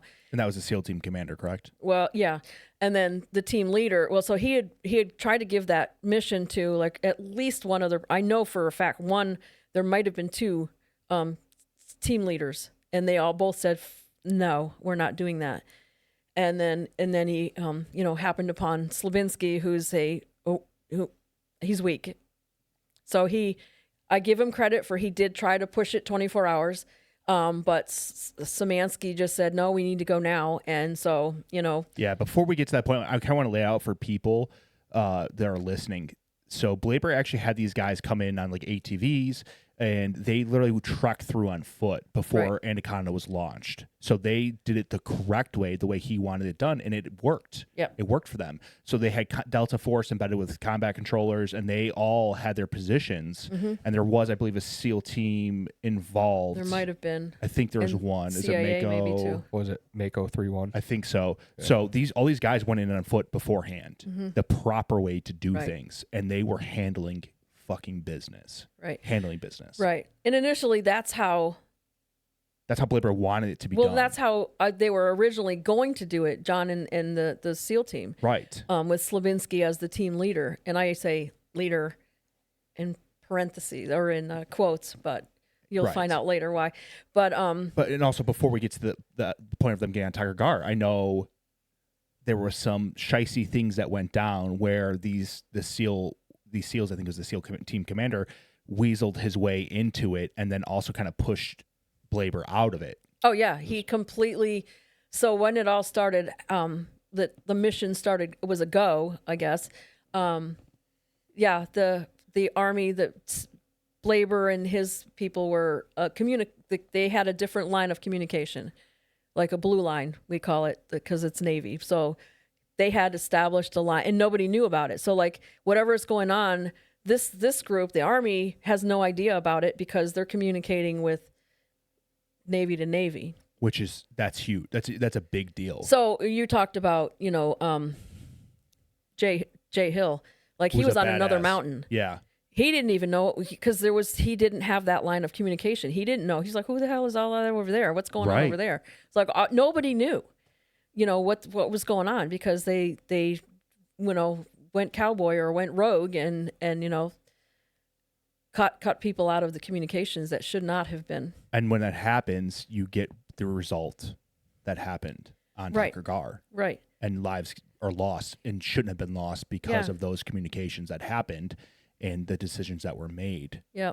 So initially they were going to land lower. Right. And then egress up or whatever the phrase is. But with helicopter issues with the helicopters, whatever, they delayed a couple hours and that's when it was like, hey, we should just land on the top of the mountain. It's like, I'm not even military, and I know that's a dumbass move. Right. It's like, come on. I think the pilot's like, I can do it. Right, but I don't want to. I don't want to. I don't know if there's a place for me to put you down at. And then again, there was no surveying. They had no information on what was on that mountain. So now you're just flying into a hornet's nest. Well, I believe they had what was it, Nail 22. The AC-130 did do a reconnaissance of it, reported nothing. Right. If I remember correctly. No, you're right. Initially, so they reported that they didn't see anything, but Blaber was telling them there are people up there. Yeah. But because I think the Nail, whatever it was, because they said, yeah, I don't see anybody. That's what happened. That's when they were like, well, yeah, we could do this. Well, what I believe, what was it? I-Team and J-Team, along with, I don't know about Mako 31, but they had both reported like a lot of activity on Tiger Gar. I believe in the book they talk about the fact that, like, was it Tiger Gar or the whale that they hit first, and they were like, that's all you guys gave us, like 3 bombs, like we need more than that. Like, everybody knew that it was a hot spot. Even Jay Hill, which we'll talk about later, but Jay Hill's like, where the F are they going? He's like, oh yeah, don't go there. Why are they going up there? Well, that might have been the second when they went back. Oh, was it the that second? might have been because I know that like the AC-130 had signaled them where they should land the second time, and they blew right through it. And so let's dive into it. So they were given the mission. They were delayed because I think it was an engine issue. The engine just started running off, and they're like, "Hey, we're scrapping this helicopter." So the SEAL team commander or SEAL team sergeant or the team leader called Slavinsky. I just call him the weak one.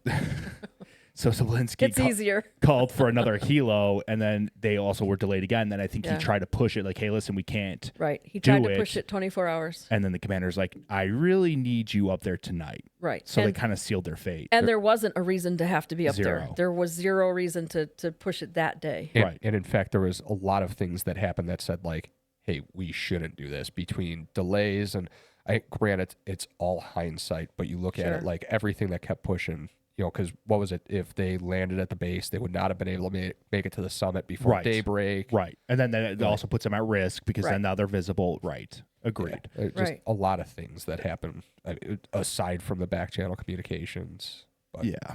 Poor decisions made all around 100%. Yeah. You have a person who's been in the field working it, and the insides and outsides of the mission, and you just totally ignore. That's because we know better. Right. We're SEALs. So Yeah. that's That just, was Szymanski and too many skis. Like what? Szymanski and then Jeremy Williams were both there and pushing the, especially Williams was pushing the second insertion for sure. yeah. Like you got to go back and get Roberts. It's like, Well, let's get into that. If you guys read the book, it's phenomenal. It goes into detail and it tells you and lays it all out for you, and you can make your own judgment. I'm sure you'll be coming to the same conclusion as we're all coming to. there's also a video. Yes, which we'll play for you guys as well. Yeah. So they finally get their new helo, and then they're headed to Takragar.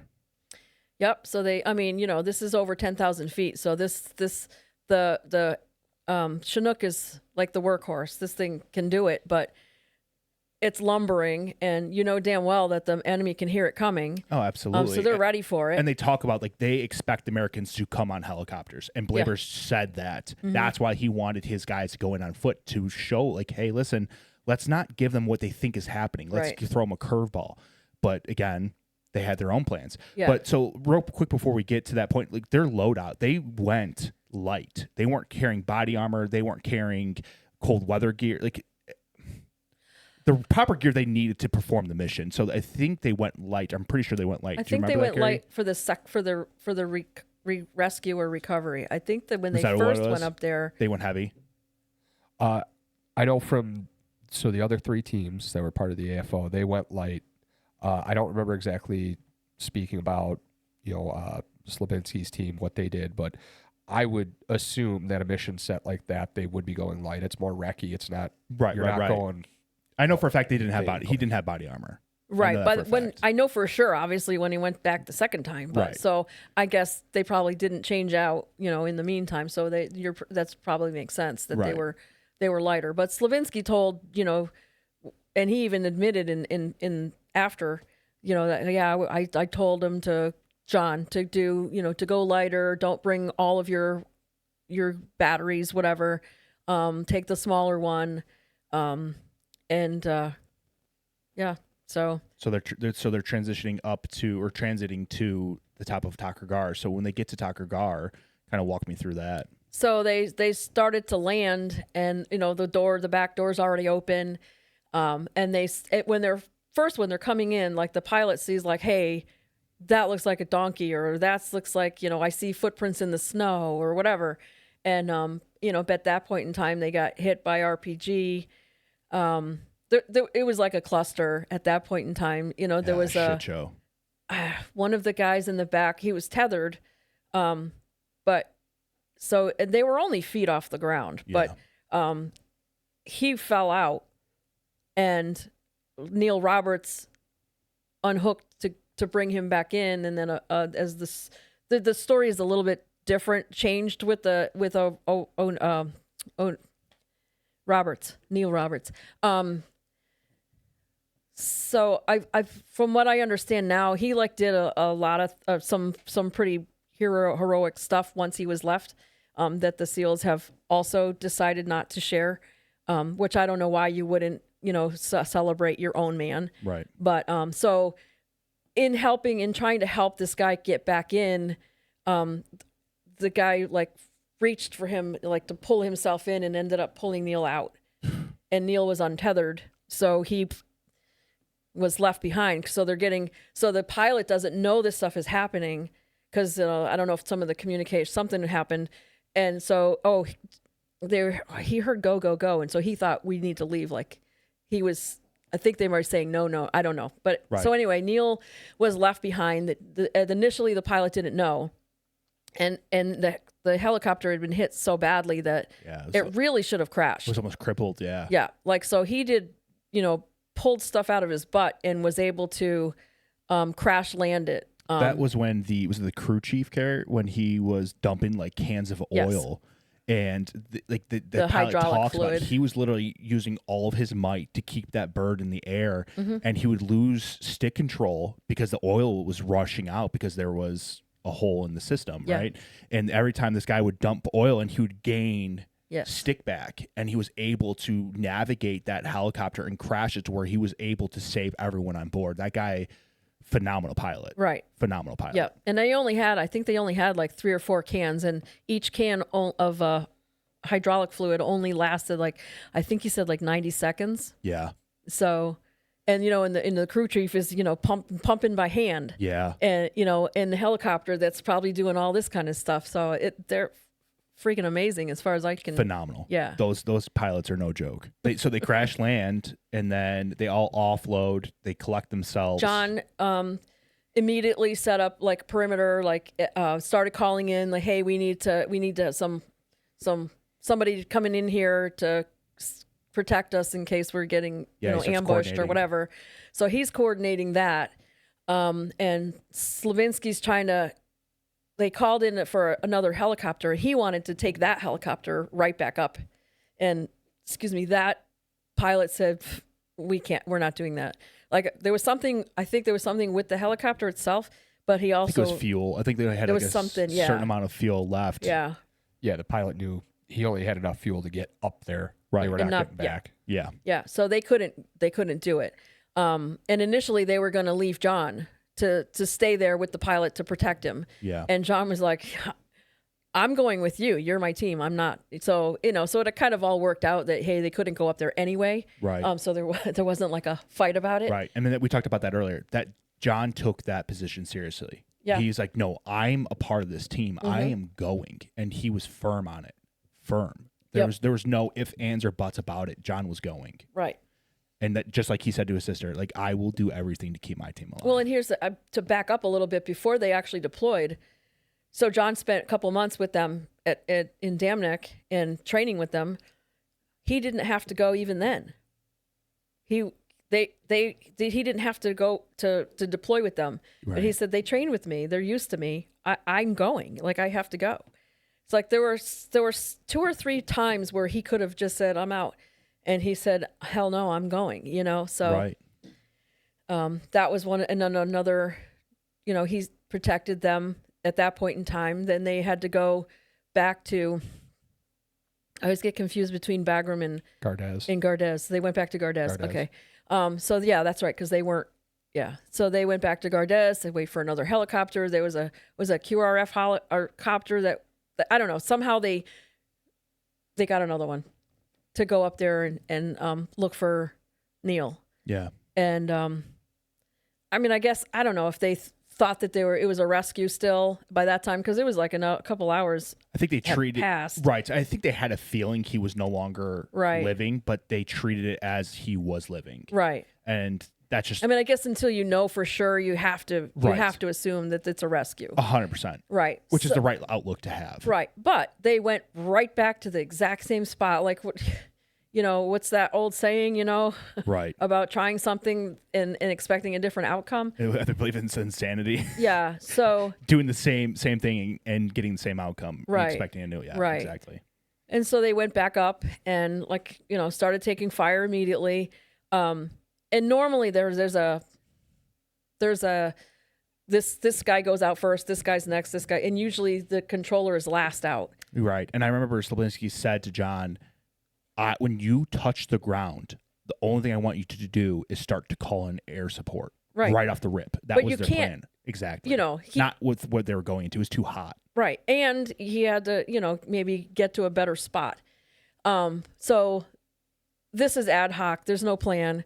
As soon as the door opens or as soon as they land, Slavinsky stepped out and not realizing how deep the snow was. So he post-holed and fell on his face. Right. And John just stepped right over him, and what they're supposed to do, attack the attacker. He jumped right into action. Well, let's play that video.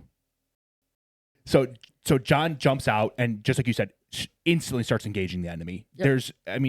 Honestly, kind of possessed in a way. When you watch the video, there was no hesitation. There was nothing. It was boom, straight beelining to that first bunker. For a guy who hadn't continued with combat control up to that point, like it was only a couple months that he had to gear up, and he probably still wasn't at top form. Right. So you're in thigh deep snow. You're at over 10,000 foot. I think it's 10,640 feet or something like that. Breathing through a straw. And since talking with Rob Harrison,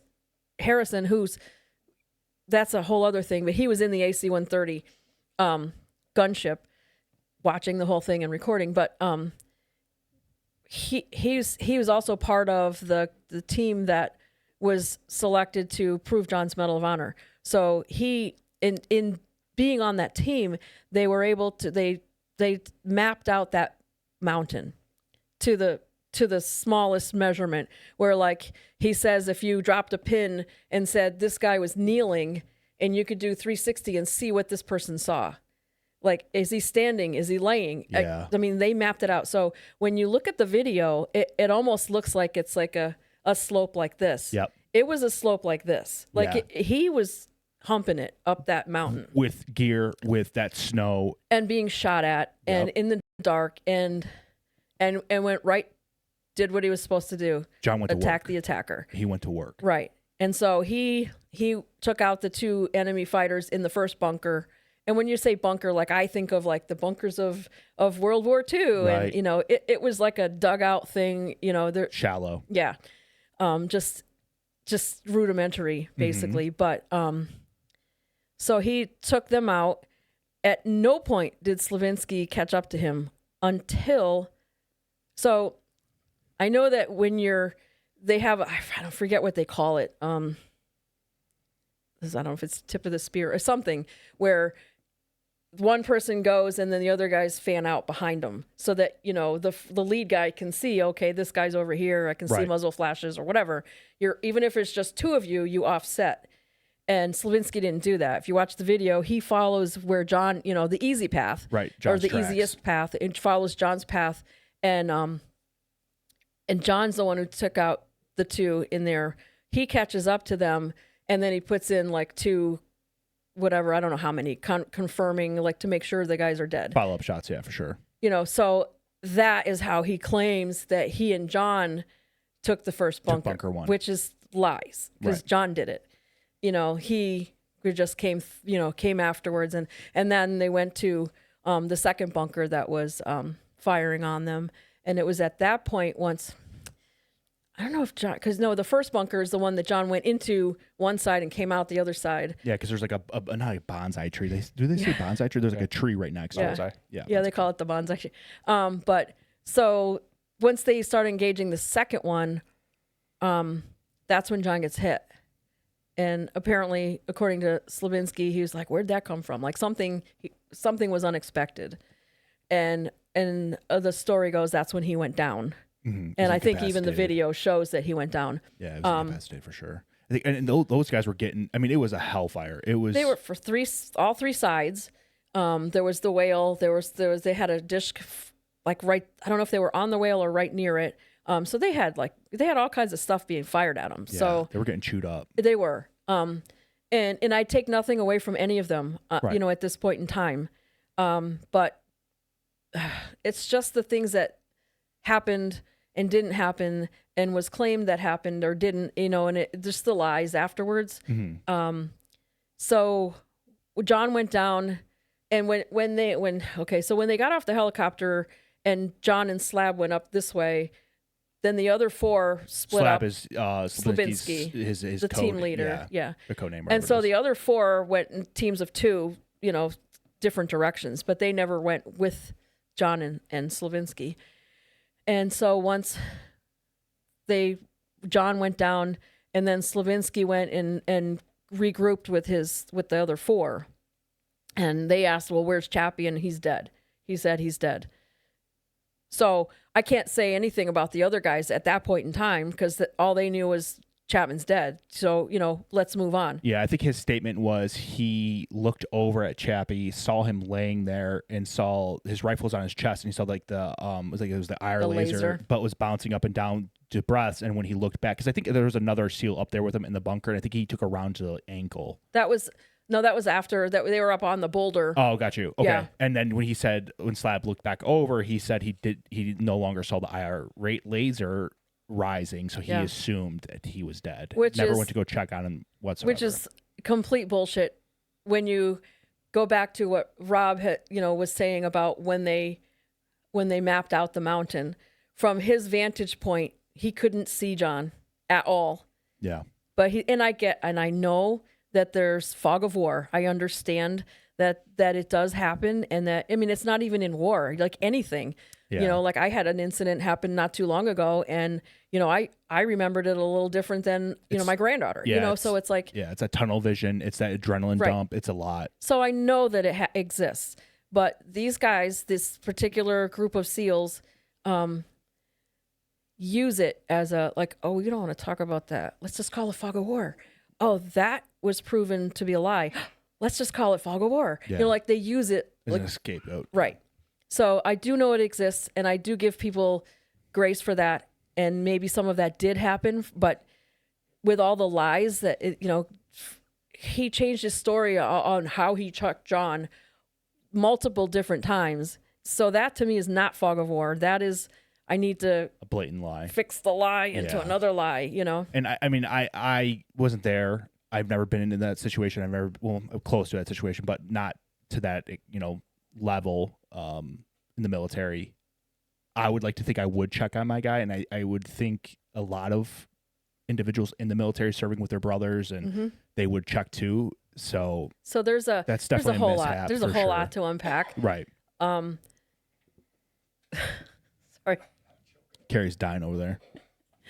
and I just lost the train of thought. But You guys want to take a quick break here then? sure, Yeah. So before Carrie rudely interrupted us, yes, you're forgiven. so you remember you were going to say, so we talked about, we were in that position, we didn't know what was actually going on, but, from what was depicted afterwards, but what were you going to say before we took a break? So a couple of things. One was that according to the internet, Slavinsky was one of the ones in the SEAL Team 6 community who helped write their motto or their whatever it is, like, always act with integrity, never leave a man behind. And like everything that happened on the mountain and then the lies that happened afterwards were like so contradictory to what their motto is and one that he allegedly helped write, so I'm just like, yeah, okay, whatever. But so What was the motto? Do you remember? it's like a whole big thing, but it okay. has to do with, always serving with integrity and always, like I said, never leave a man behind. And there's just all these really wonderful things that, if somebody joke you publicly, this is what they stand for. Oh my gosh. And, Right. and this is why people swoon whenever somebody says I'm a Navy SEAL, Right. and I was one of them until now, like having to deal with what I have dealt with for 23 years. And it really wasn't even 23 years. I was kind of, team SEALs for several years I'm sure until you're just Team things America started as well, right? Right, and still Yeah. things started coming out, and people would, things didn't make sense. Even right away, things didn't make sense. But you start after a while, you're going, there's more to this story than what they're telling us. 100%. But anyway, so I would say that the only time that Slavinsky actually told the truth about checking John, because afterwards he changed his story like 2 or 3 or 4 times whenever evidence was coming out, and then he'd have to, oh crap, I have to change my story now. But the only time that he actually probably told the truth was when he called in for the QRF to come in and save them and to pick them up, and he said possible KIA. So possible. Yeah. He didn't know, and That's he didn't bother to confirming check. Yeah. And he was willing to leave John behind without checking. And from his vantage point where he was, either on the boulder or after they got off, he couldn't see where John was. He couldn't see the position where John was. There's no way physically that he would have could just look over and say, oh, there's John's body.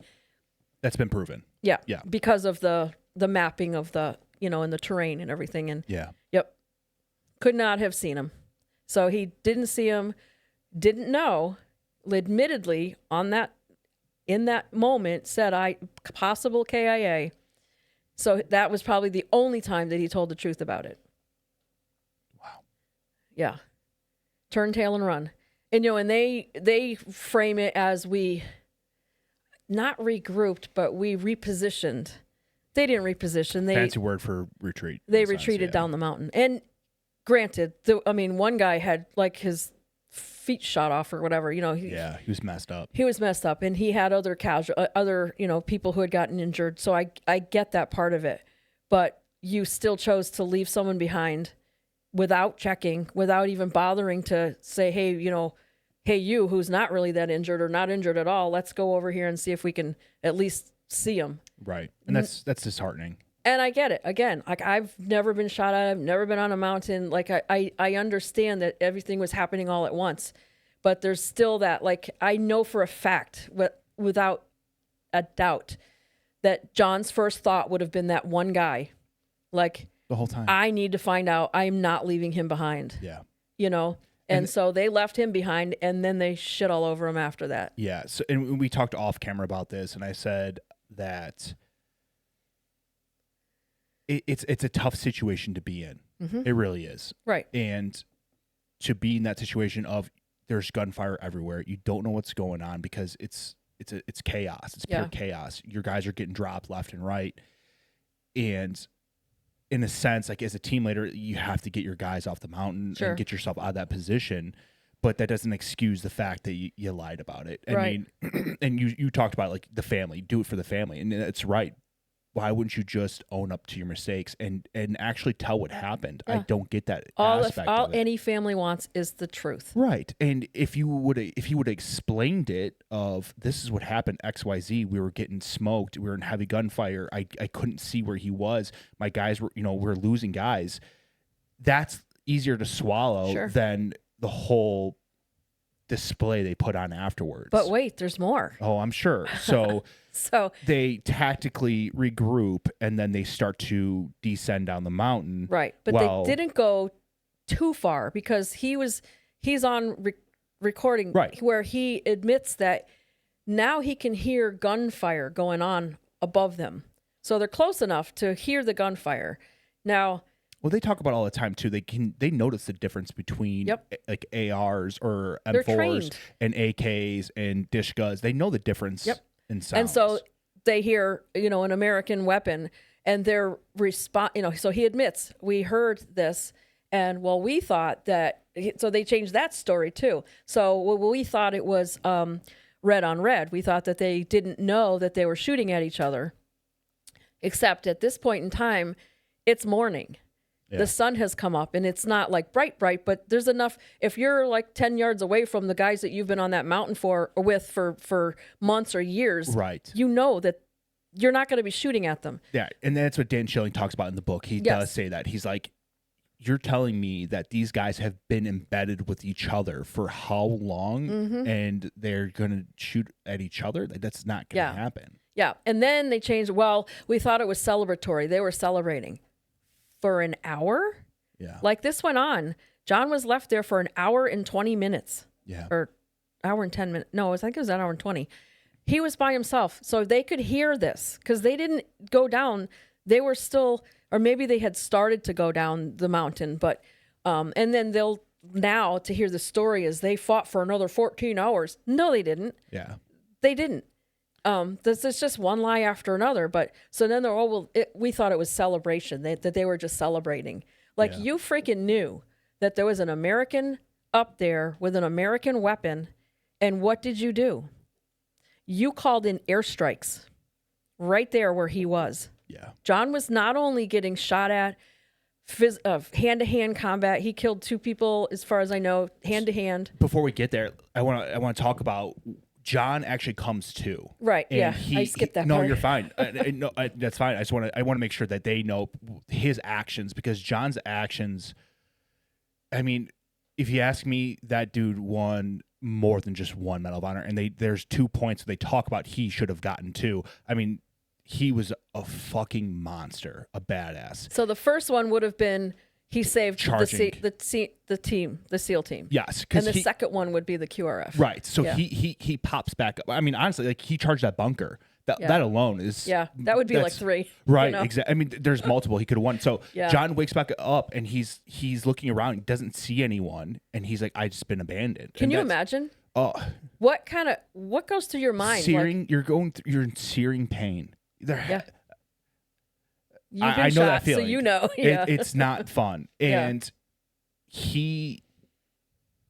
directly starts engaging the enemy again, not knowing he's actually saving his buddies that are, exfilling down the mountain. So he's covering the retreat. He's basically giving them time to. And he's covering the retreat because he took the attention off of them that they were being shot at, because they were being shot at going down the mountain. He takes the attention from them back onto him. But not knowing, like he didn't know. He probably went, he would have done the same where the thing. hell is my team? If I guarantee if he saw it, I agree. he would have been doing the same thing. He would have just re-engaged the enemy and done what John would have done at any point in time in his life, is protect his team at all costs. Exactly. And, and he didn't know where they were. So, I mean, he didn't know if they were all dead. He didn't know.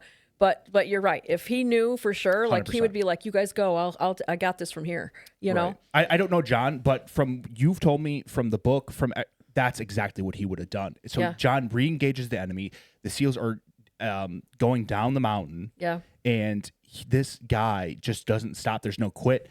And then, just like you said, and so he's now getting they're shot. He's getting stabbed. He's getting attacked physically, hand to hand. Right. So they show, you guys already saw the video of what happened, but John goes into hand-to-hand combat. So he's fending off these guys.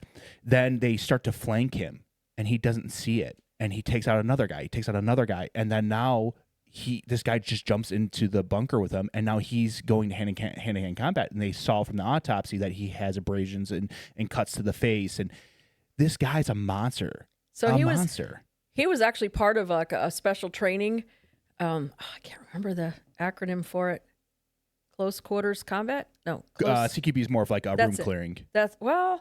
Whatever it was like it was all kinds of things. It wasn't just, it was like hand to hand. Oh, I guarantee. And apparently he did everything he was supposed to do. Well, absolutely, proven. I mean, he survived for an hour and 20 minutes by himself. With critical wounds. Somebody else had pointed out in a different podcast, which I never thought about before. He's like, so this one Air Force guy was able to kill and survive for an hour and 20 minutes when you have 5 elite Navy SEALs who had to leave the scene. And I'm like, oh, I never thought of that. I love it. I want people to, whoever's in the military, you guys all give Air Force shit. I want you to remember John Chapman next time you give an Air Force guy shit, because he was a badass motherfucker. Yeah. Badass. I would have to agree. But, you're a little partial, but I know, right? Even if you weren't, I guarantee you still would agree with me. Oh, yeah. He was cute, too. All the girls loved him. Oh, my gosh. Growing up, they were like, oh, Johnny Chapman. Oh, Chappy, how you doing? Yeah. Too funny. So John is now taking fire from, not direct fire, but the SEALs called in an airstrike on the mountain. Give me everything you got. And I know they're still hesitant. I remember in the book they talked about, there's down SEALs up there. Are you sure? Yeah, are you confirm, positive? are they down? Yeah. And he said yes. Yep. So then they start raining fire, and John they don't talk about it, but I'm assuming they can safe to assume that type of artillery fire, that type of fire that's coming down on that mountain at that point in time is just. It's like, I don't know what the cal is, but it's chest. Like he's concussive. He's getting all these. Yes. Yeah. And he continues to fight. So when you talk to Rob, and you have he's coming on the show. He will tell you at some point in time somebody went, hey, wait a minute, there's another strobe. So John somehow either he's saying that the concussive impacts of those bombs may have like jolted him awake or jolted him back to nobody knows how he came back to us, came back alive, or not really alive, but consciousness. Yeah. But, so Rob's like, yeah, those things would wake you up for sure. Oh, absolutely. But so once he came to, that's when he fought alone for another hour and 20 minutes. Yeah. And then he. Right. Go ahead. So when he heard, and there's no way he didn't, he knew that the QRF was coming. And they were going to land on the same spot as the other two. So so John actually gets up on the comms, and he's trying to make contact. He's like, any station. This is Mako 30 Charlie. And the only person that could hear him was Jay Hill on another mountain. And he had no idea. He didn't know where John was. He was like, what? He didn't know. Right. Because nobody knew. Again, because of the comms lack of communication. Yes. Because the SEALs wanted to play their freaking games. Yeah. You said it. I was going to say something, but I shouldn't. But you can say whatever you want. I'll be okay with it. They wanted to play fuck games. Yeah. And that's what happened. Yeah. And the communication, there was a lapse in communication, and this is not just directly at SEALs. This is just the individuals involved, because there's a bunch of Navy SEALs out there that do great things for this country, and we appreciate you guys. We do. Let's preface that this ties like directly to that individuals command that made those decisions at that point in time. 100%. And it's always easy to Monday Night Quarterback. I know that. Yep. So don't take me out of context. Yeah. And I'm not a SEAL hater. Right. Although after all this and everything that I've been through and the family's been through and over 23 years, like all these, SEAL team movies and SEAL team shows, I'm like, oh my God, give it a rest, Right. So I do have that. But I mean, no one can fault you for that. No. I believe they do say they're the loudest silent professionals. Yes, they do. Yeah. So basically, if you want to know what the next object of whatever a military focus is, just go to the beach and go to the bar, and they're bragging about where they're going next. So yeah, I agree with that. But yeah, so sorry. No, it's my vitriol is coming out. My husband's like, you don't even have to open your mouth. Your whole nonverbals are pretty clear, but the facial expressions give it away. Yeah, not wrong. But the older I get to it, the harder I find to control my facial expressions to things I have dislike for. Yeah, I understand. Yeah. So John gets on the radio. He's trying to make contact. Jay Hill is getting the contact, but he's also trying to reply, but John can't hear him. He either can't hear him, and for some or whatever reason, he just never responds. And John tried about at least a half a dozen times. Yes, it's all documented. Yeah, and Jay always answered, and he never received an answer back. Yeah. For whatever reason, whether it's because he only had that one radio and it was disabled somehow for incoming, I don't know. Yeah, we'll never know. Right, and I know Jay Hill talks about it. Again, there's confusion in my mind. I can't remember exactly if it was them being inserted in the first place or the QRF team, the Rangers, were going up. But I remember Jay talking about in the book, him looking at the mountain like, what are they doing? Why are they going up there? There's it's swarmed with bad guys up there. They shouldn't be going up there. And then he said all he heard was gunfire, and then the helicopter crashed. Yeah. So and that was probably the QRF. Yes. But so John's fighting. It's towards the end of the hour and 20 minutes. Literally probably 45 seconds after he's killed is when it. Right. Like he probably saw the helicopter. So they talk about in the book, John actually hears the helicopter. I'm assuming he heard, because there's no way you're not going to hear that massive machine coming up. And he takes himself out of protective cover to re-engage the enemy, because he knows that these guys need a safe LZ. They need a chance. Exactly. Yeah. So he puts himself out there again. He also knew that, so they wanted to set up like an RPG. Where he was with the best location to fire an RPG at this. So he was protecting that. He knew the Dishka was over there, on the whale or near it. And, he basically was laying down, suppressive fire. Yes. And to at least give them a chance. And that's exactly what he did. He literally put his body out in the open to give those guys a fighting chance. And again, and I know I say this multiple times in this episode, but it speaks fucking volumes about what kind of man he was. And literally a man of his word. I will do everything in my power to keep my guys alive. And at that point in time, those guys on the QRF was his team. Yes. I will do everything in my power to protect my team. Well, at that point in time, they were his team. I'm getting chilled. Yep. Those are his brothers. Yep. He didn't know them. He knew one of them, and that was it. He didn't know any of the other ones, and it didn't matter. Yeah. So he showed bravery that Slavinsky never. I don't think he has it in him. He likes to say I did this and I was a Boy Scout and I made whatever. The Eagle Scout and blah, blah, blah. Good for you. I don't know. It reminded me of that. So several years ago, and I don't remember how many years, there was this little 6-year-old boy. I think he was 6. He was little, in Wyoming, who saved his little sister from a dog attack. The dog. Recently. It was like, I don't know, 5, 6, 7 years ago. It was a while ago. About. Yep. Little, oh my gosh, what's his name? He gets mauled. Bridger Walker is his name. This little, and the dog was going after, I can't remember what kind of dog, but it was a big dog. The dog was going after his sister, and he stepped in the way and got his face all chewed up. He had more honor, courage yeah.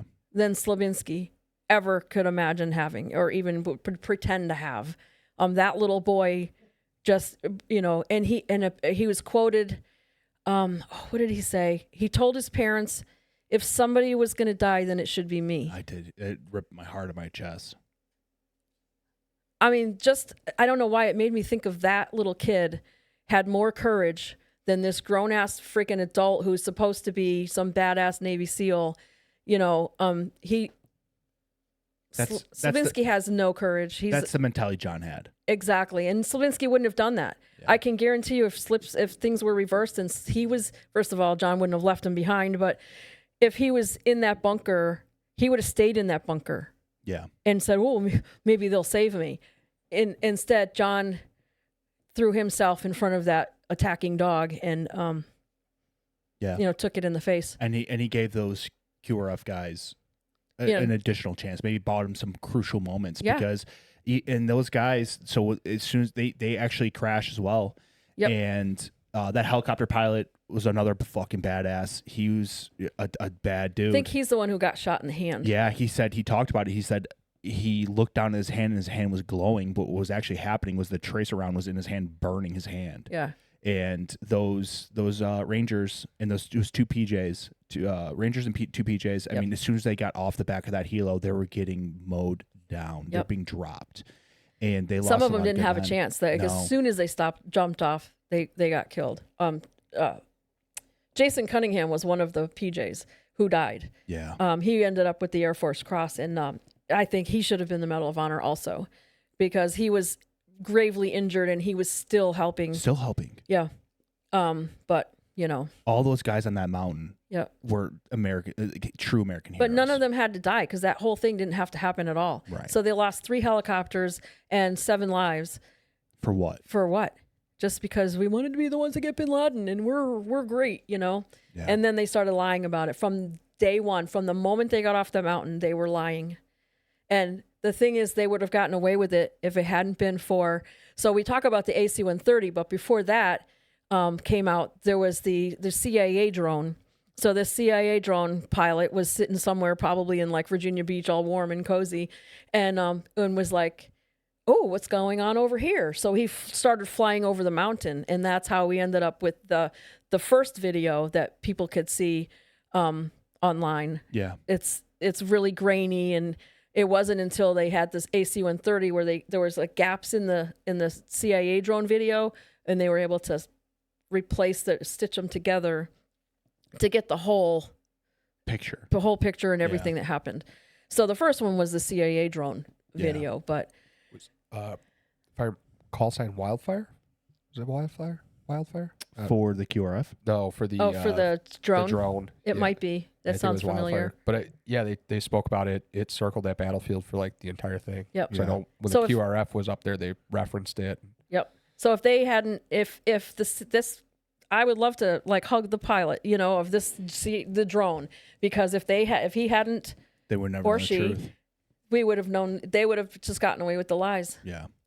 So before we get into depth about all that aspect, let's finish up with Tucker Gar. So those Rangers on that mountain then controlled and were able to take the fight to them. It was a battle. It was hours-long battle. And initially, so Nate Self was the lead, Ranger for this incoming, whatever, more than the QRF, because once they all came. So none of them knew that John was up there. They had no idea what they were doing. I think they originally thought it was just like a SEAL, right? They thought it was Neil. That was it. So they were shocked when all was said and done, and they go to the bunker or wherever, and they see 2 Americans. They're like, "What happened? What the?" So Nate thought they had killed John. Wow. And obviously that's not what happened. Right. But initially he thought they were the ones who killed John. Oh, and I bet that was that's your worst nightmare. Yeah. And I want to preface that these guys fought tooth hard and nail because they were taking casualties. They were trying to call in medevacs. It was, I really want to tell you guys, it was so hot that they couldn't get their own wounded off the mountain. And that's why we lost so many guys, because if we're able to get these medevacs in, they probably could have saved that PJ. They could Jason have didn't saved. have to die. Exactly. Like he was bleeding out, and they were asking for it, and they were saying, "No, we need to have It's too some hot. kind of confirmation." And they're like, "I'm giving you confirmation," Yeah. and they still were like, "No, we can't do it." Yeah, it was so hot that we couldn't even bring in medevacs. Yeah. I mean, the fighting was so intense. Mm-hmm. So intense. And then once, so they had no idea that John was because Slavinsky didn't tell them, so they assumed when he said possible KIA, they assumed that they were talking about Roberts. Right. Because he never said, I don't have my whole team. Right. It could be Chappie or whatever. He never said it. Yeah. So Nate was really shocked to find 2 Americans. They're also, which things that I didn't know initially, like when they find the bodies, they have to like be careful because sometimes the enemy will plant booby trap it. booby trap them and stuff. So they had to like lasso the feet Yeah. and pull them out or whatever. And I talked to someone who was there and was told that when the bodies were brought, John was frozen in the prone position, like he fought to the very end, Yeah. because when the helicopter was cresting, he just laid down he was running out of ammo. He had almost no ammo left. He had nothing. And he had 1 mag, but the mag was shot. It was shot. And it was an opera roll. I mean, the amount of damage that John took is crazy. I know they talk about in the autopsy. They talk about all that stuff. Like he took damage. Oh, sure. And continued to fight. And then there's more. So when the Rangers came on, when what they do apparently is like they gather whatever weapons that are laying around, and they had a cache of weapons in case they needed more or more ammo or whatever. So John's weapon had ended up being tossed into this cache of weapons, and there was a ranger who his gun was jamming or something, so he grabbed John's because John's had a scope on it, and so he used that throughout the whole thing. And when they were leaving, when he was leaving, he slung the rifle over his shoulder or whatever and was going into the helicopter, and that rifle saved his life because it took a bullet. So when they looked at John's weapon afterwards, they were like, oh, it was shot and it was disabled. That's when it was disabled. Wow.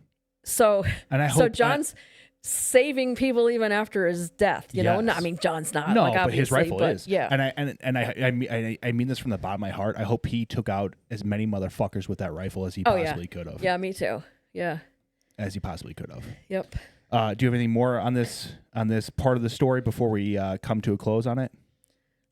No, I guess not. I mean, it haunts me sometimes to know that rescue was 45 seconds away. John may have died anyway from all of his wounds. Yeah. Like Dan has said, he was already bleeding out. Yeah, it's mortal. In the video, he'll say that. So it's very possible that John wouldn't have made it anyway. Yeah. But for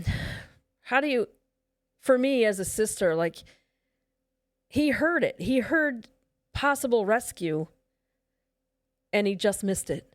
Like he made choices. He chose to expose himself. Yeah. But what is it? Even in the last seconds, maybe I shouldn't go there, but I wonder, like, what was he thinking? Like, what are your last thoughts on that? Like I know I'm probably going to die. So his thoughts are probably his actions, right? And it probably was like automatic. Yeah. But again, his thoughts were his actions. He would do anything for his team. And that's exactly what John Chapman did. He did everything he possibly could to save his guys' lives. And that's exactly what he did. Because if he didn't do what he did, you would have more than 7 dead. Oh, they probably all would have been even like if he hadn't done what he did when the SEALs were with him, they would all be dead. Yeah. And I know I say, like, you change one thing of any situation, you change one thing.